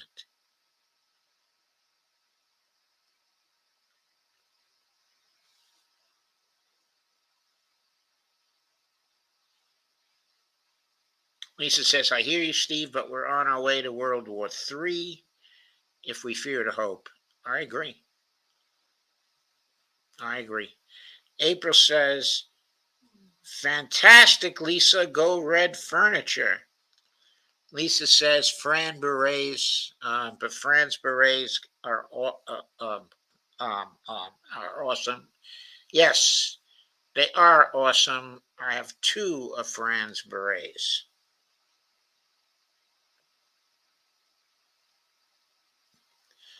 Steve says, I had Fran make Red Berets for friends and sent her several $100s. Oh, Steve, thank you. That was very, very good. Very, very good.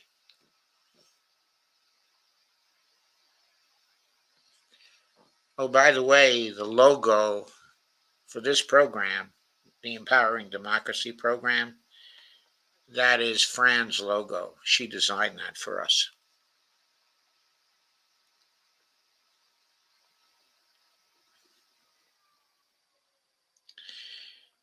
And the Empowering Democracy title of the program was Lisa's. It was Lisa's title. Lisa says, I used to have a red couch. It was amazing. Thanks, April.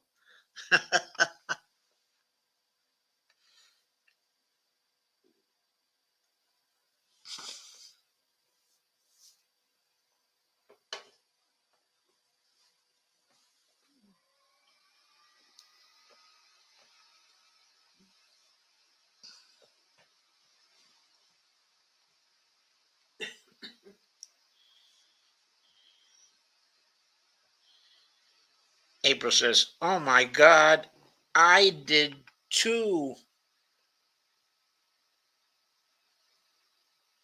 I did too, Lisa.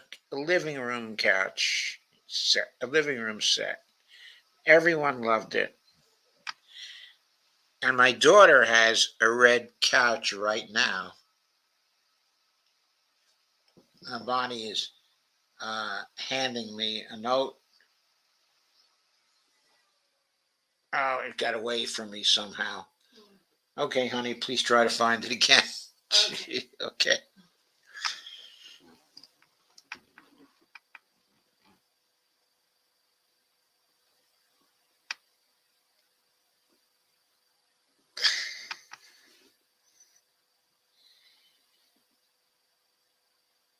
Lisa says, thank you, Steve, for supporting the Red Berets cause. We don't keep any of that money. I know. The Red Berets don't keep any of that money. Steve Wolbrand says, Doc, buy me a coffee only allows $5 donations. I wanted to spot you 100. Well, thank you very much, Steve. You can spot me 100 on the Patreon account, of course. I can also send you my address, okay, on Facebook. Okay, and you can make a contribution also that way. That will be fine. Okay, in connection with the Patreon account, it's easy to make a donation that's a one-time donation. All you do is you go on there. Okay, and you start by specifying, okay, a monthly donation, but then, you quickly cancel it. And so only the initial donation, okay, is given. And so that's a way to get around the monthly donation stuff there. But I'll be happy to send you my address.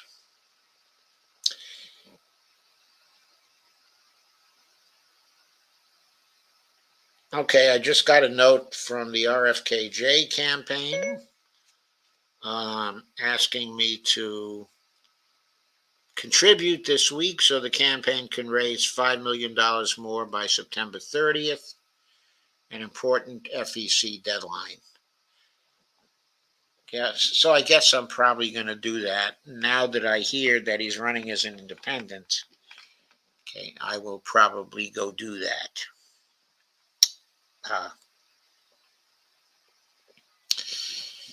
So,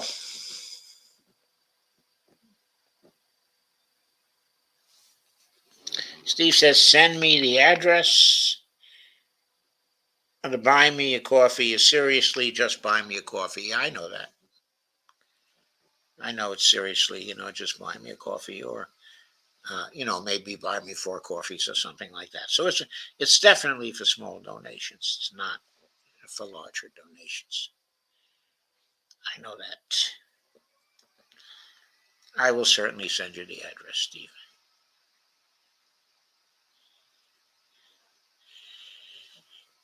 Okay, any more conversation, folks? April Mano says, excuse me, friends. A little one is waking up teething. Okay, April, thanks for stopping by. It's always a pleasure to see you.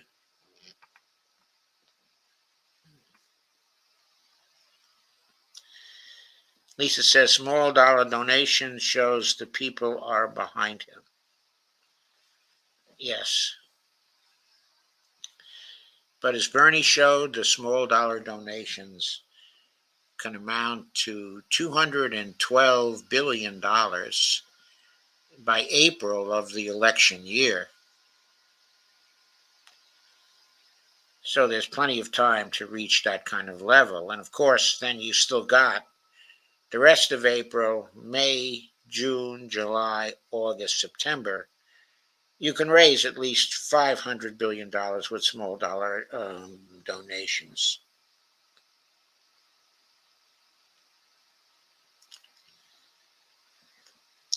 Lisa Theobald said he was saying he had to go back to his donors and discuss things, quote unquote.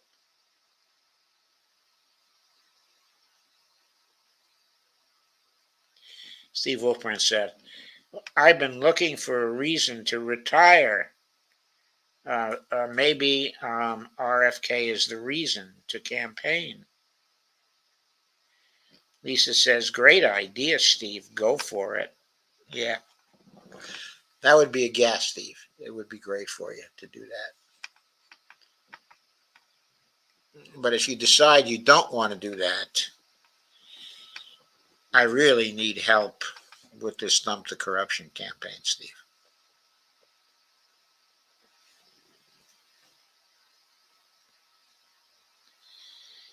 Yeah, did I say billion? I'm sorry, I keep saying billion. 500 million, Joe. Yeah, it's million. It's just wishful thinking, Lisa. April says, so before I sign off, maybe send RFK a Kevlar vest. Bad joke. He might have a Kevlar vest, but I doubt that he's going to wear one. But boy, I am so afraid of that. I really am. I'm so afraid of that. I'm so afraid that he's going to start to win and some right wing fascist swine is going to, yeah, is going to go after him. We've already had one incident. By the way Biden is acting with respect to Secret Service protection, that is totally unconscionable. It's as if Biden is hoping somebody kills RFKJ. He's certainly creating the opportunity for that to happen. I know his campaign is giving out some excuses for taking such a position, but what is his campaign going to look like if RFKJ is killed because he didn't have the Secret Service protection? What's going to happen to Biden's campaign then? I'll tell you, he would automatically lose the presidency. He is so stupid not to extend him Secret Service protection. I don't know who advised him to do that, but the person is a moron. Steve Wolfbrand says, okay, Lisa says, good advice, April. Lisa says, yeah. April Mano says, laugh out loud. Thanks, Lisa. Steve Wolfbrand says, if they kill him, it's Biden's fault. Lisa says, the country would erupt if they did that. Yes, okay, it would erupt, but what practical recourse would there be? The practical resource was to get totally enraged and go to Trump. That's what would happen. Steve Wolfbrand said, I lived in the 60s and they killed everybody. I remember it very well, too, Steve. When they killed JFK and RFK, and then Martin, it was just devastating. It was devastating.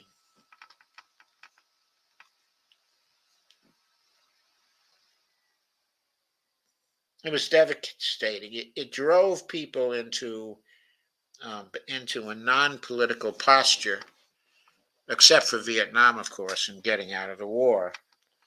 But in terms of doing anything constructive, it drove people out. Lisa says, yes, they did. Yes, they did.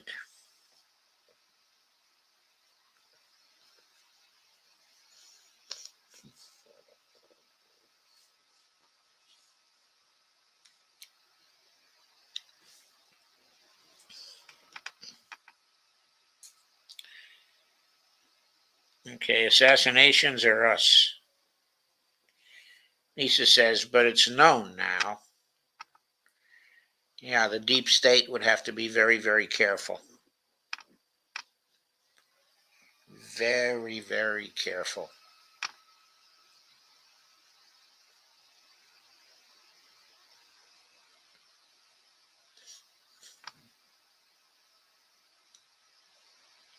Might have a mass exodus of the U.S. if they did that.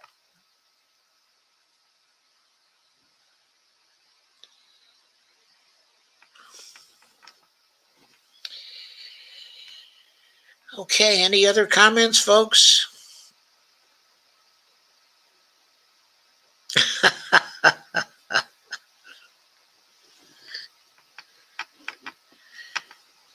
I feel like there was a little bit of an uprising here tonight. I'm so glad to see it.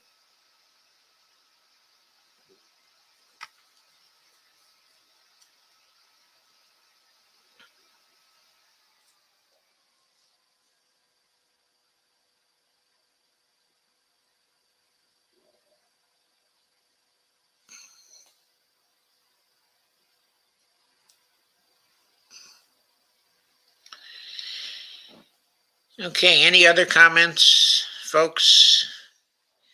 Lisa says, my hope is that we would turn into the good people of Canada and demand change. Steve says, all the witnesses to JFK died, okay, in a couple of weeks.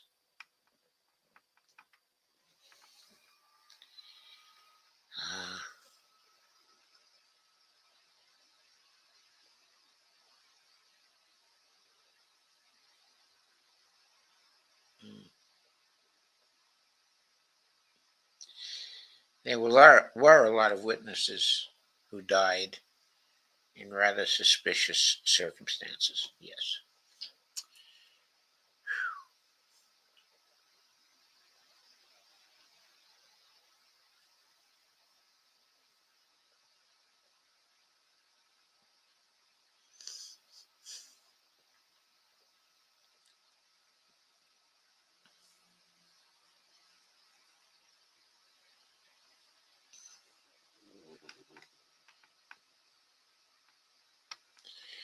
Steve says it was a coup in 1963.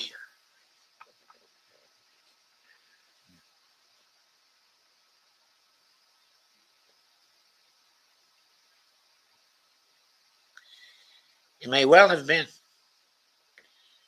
It may well have been a coup.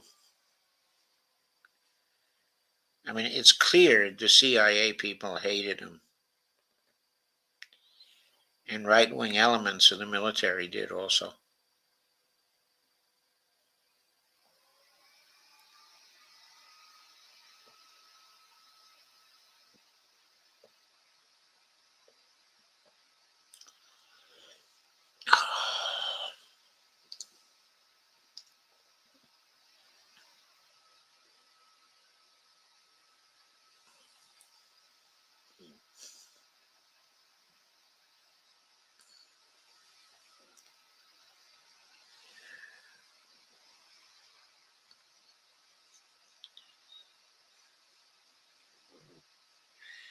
Steve Wolfbrand says Johnson did it with help.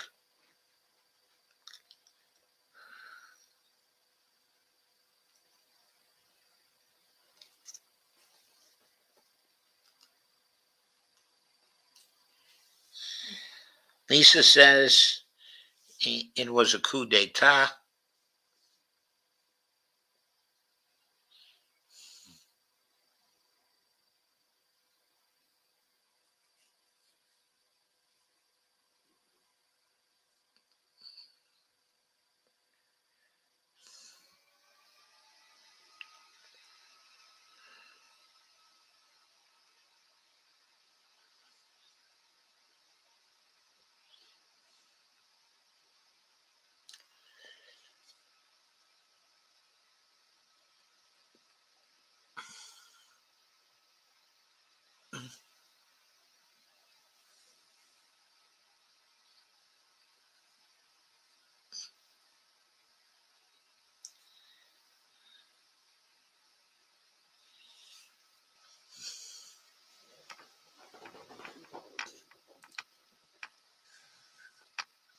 still open? Yes, I am.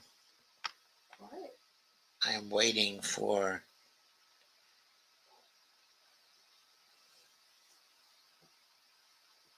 Steve Wolfman says it's never been the same since.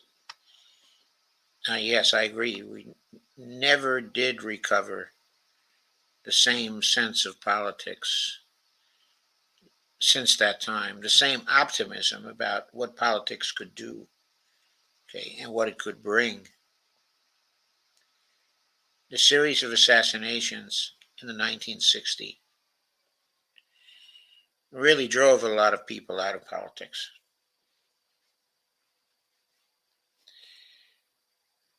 Lisa says it broke people's psyches. There were very few people who believed in politics after that.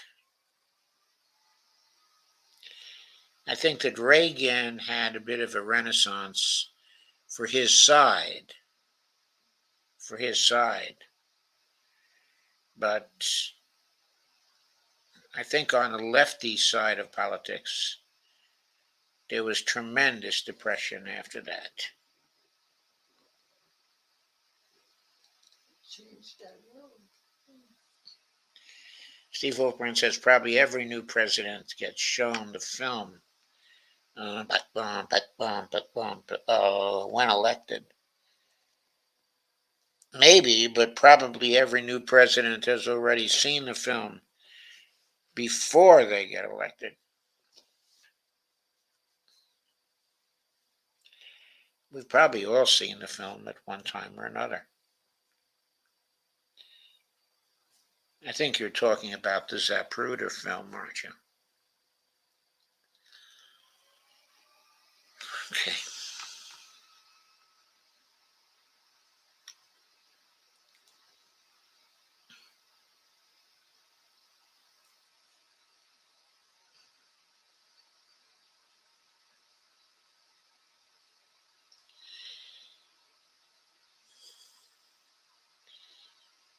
Okay, folks, I think Steve says, I was 10 years old. I remember it like yesterday. Even I knew it was fake.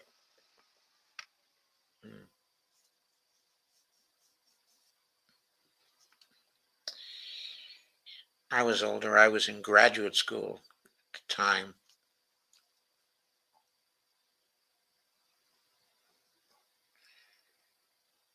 I was 24 when he was killed.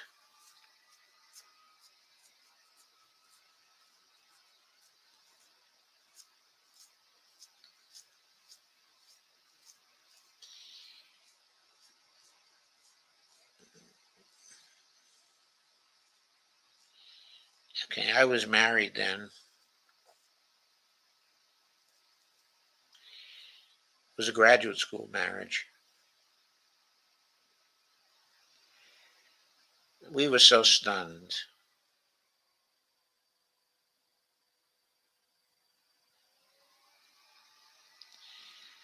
I remember I was over at the political science department.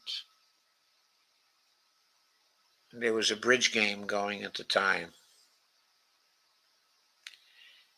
And the news came over the radio. The first news was that JFK had been shot. Nobody could believe that it was somehow serious at first.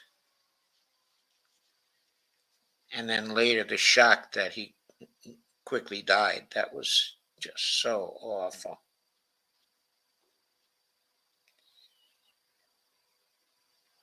Steve says a coup d'etat.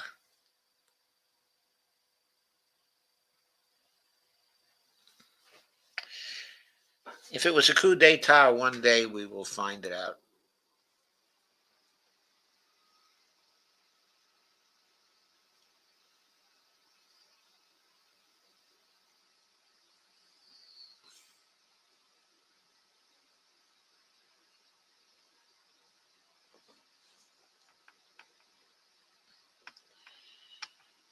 Steve Wilpern thinks George H.W. Bush was involved.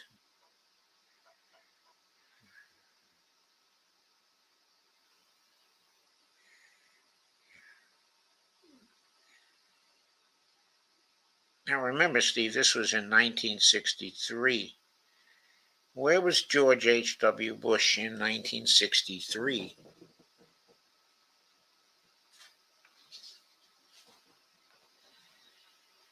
I don't know that he was a CIA operative then, was he?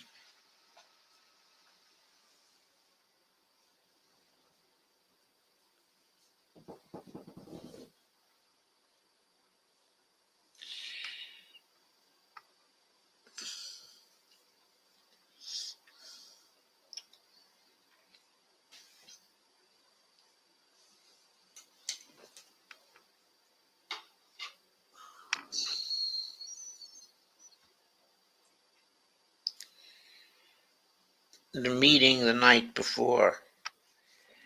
It was Joe.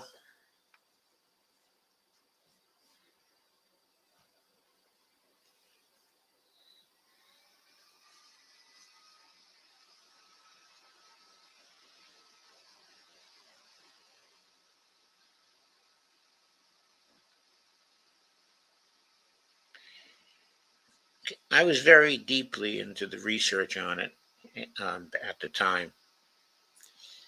Very deeply into all the alternative sources.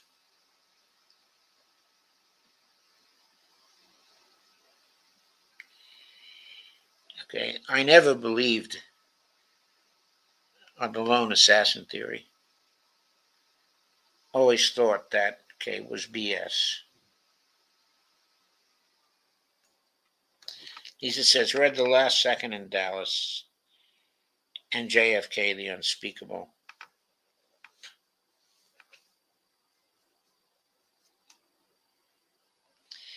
Steve says, Doc, yes, he was CIA in 1963. Do research. Okay, Steve, I'll double check that. Hmm.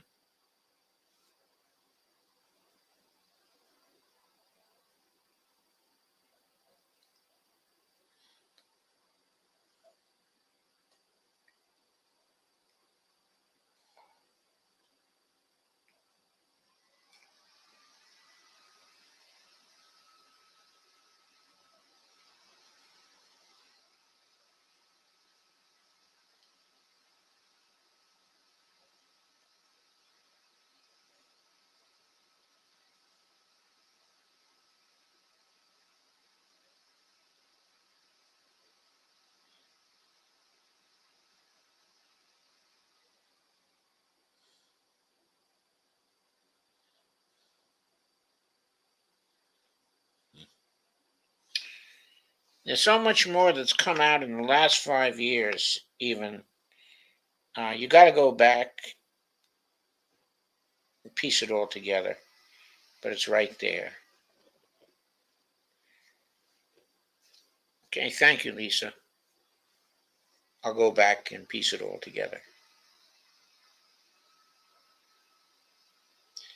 Doc, George H.W. says he can't remember where he was that day.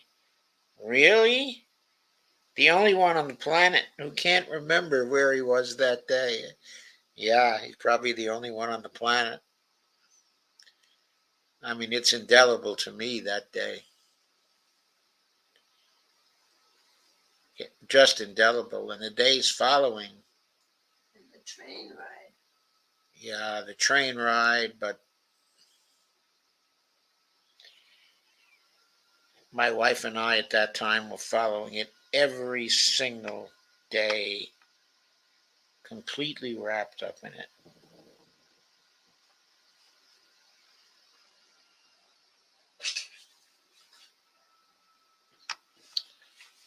We all remember where we were.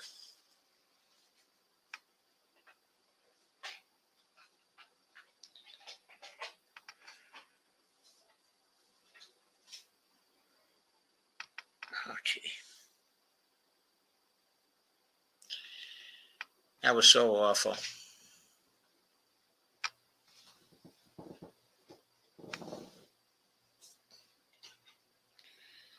Steve says, I spent many hours investigating. I did too, Steve. Many, many hours investigating in the years that followed.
Okay, folks.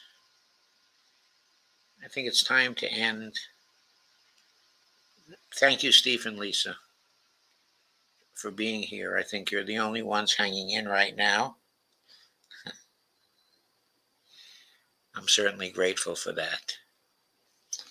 So thank you both.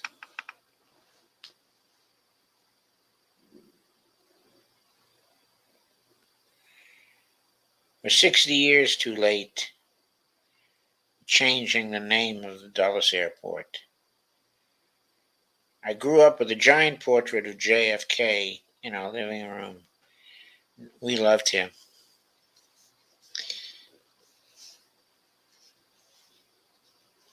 Yes, he was very well loved.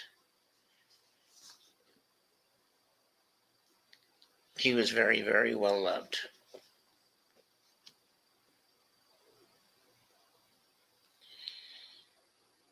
And once I attended a speech of his at Michigan State in my first year there, where I was getting a PhD.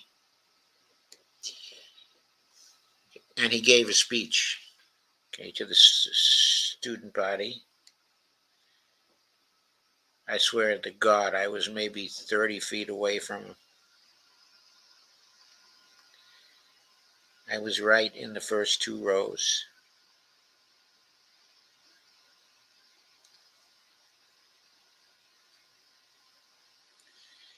Lisa said, but Dulles was a devil.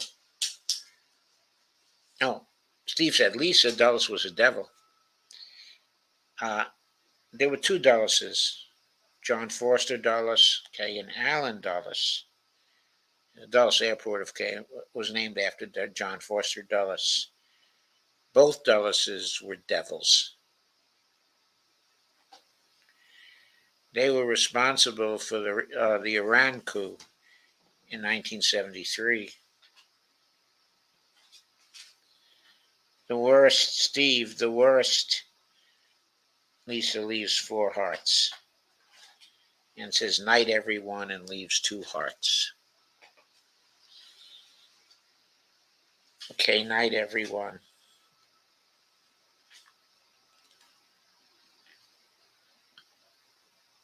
Okay, good night, Steve. And thanks again. And thank you, Lisa.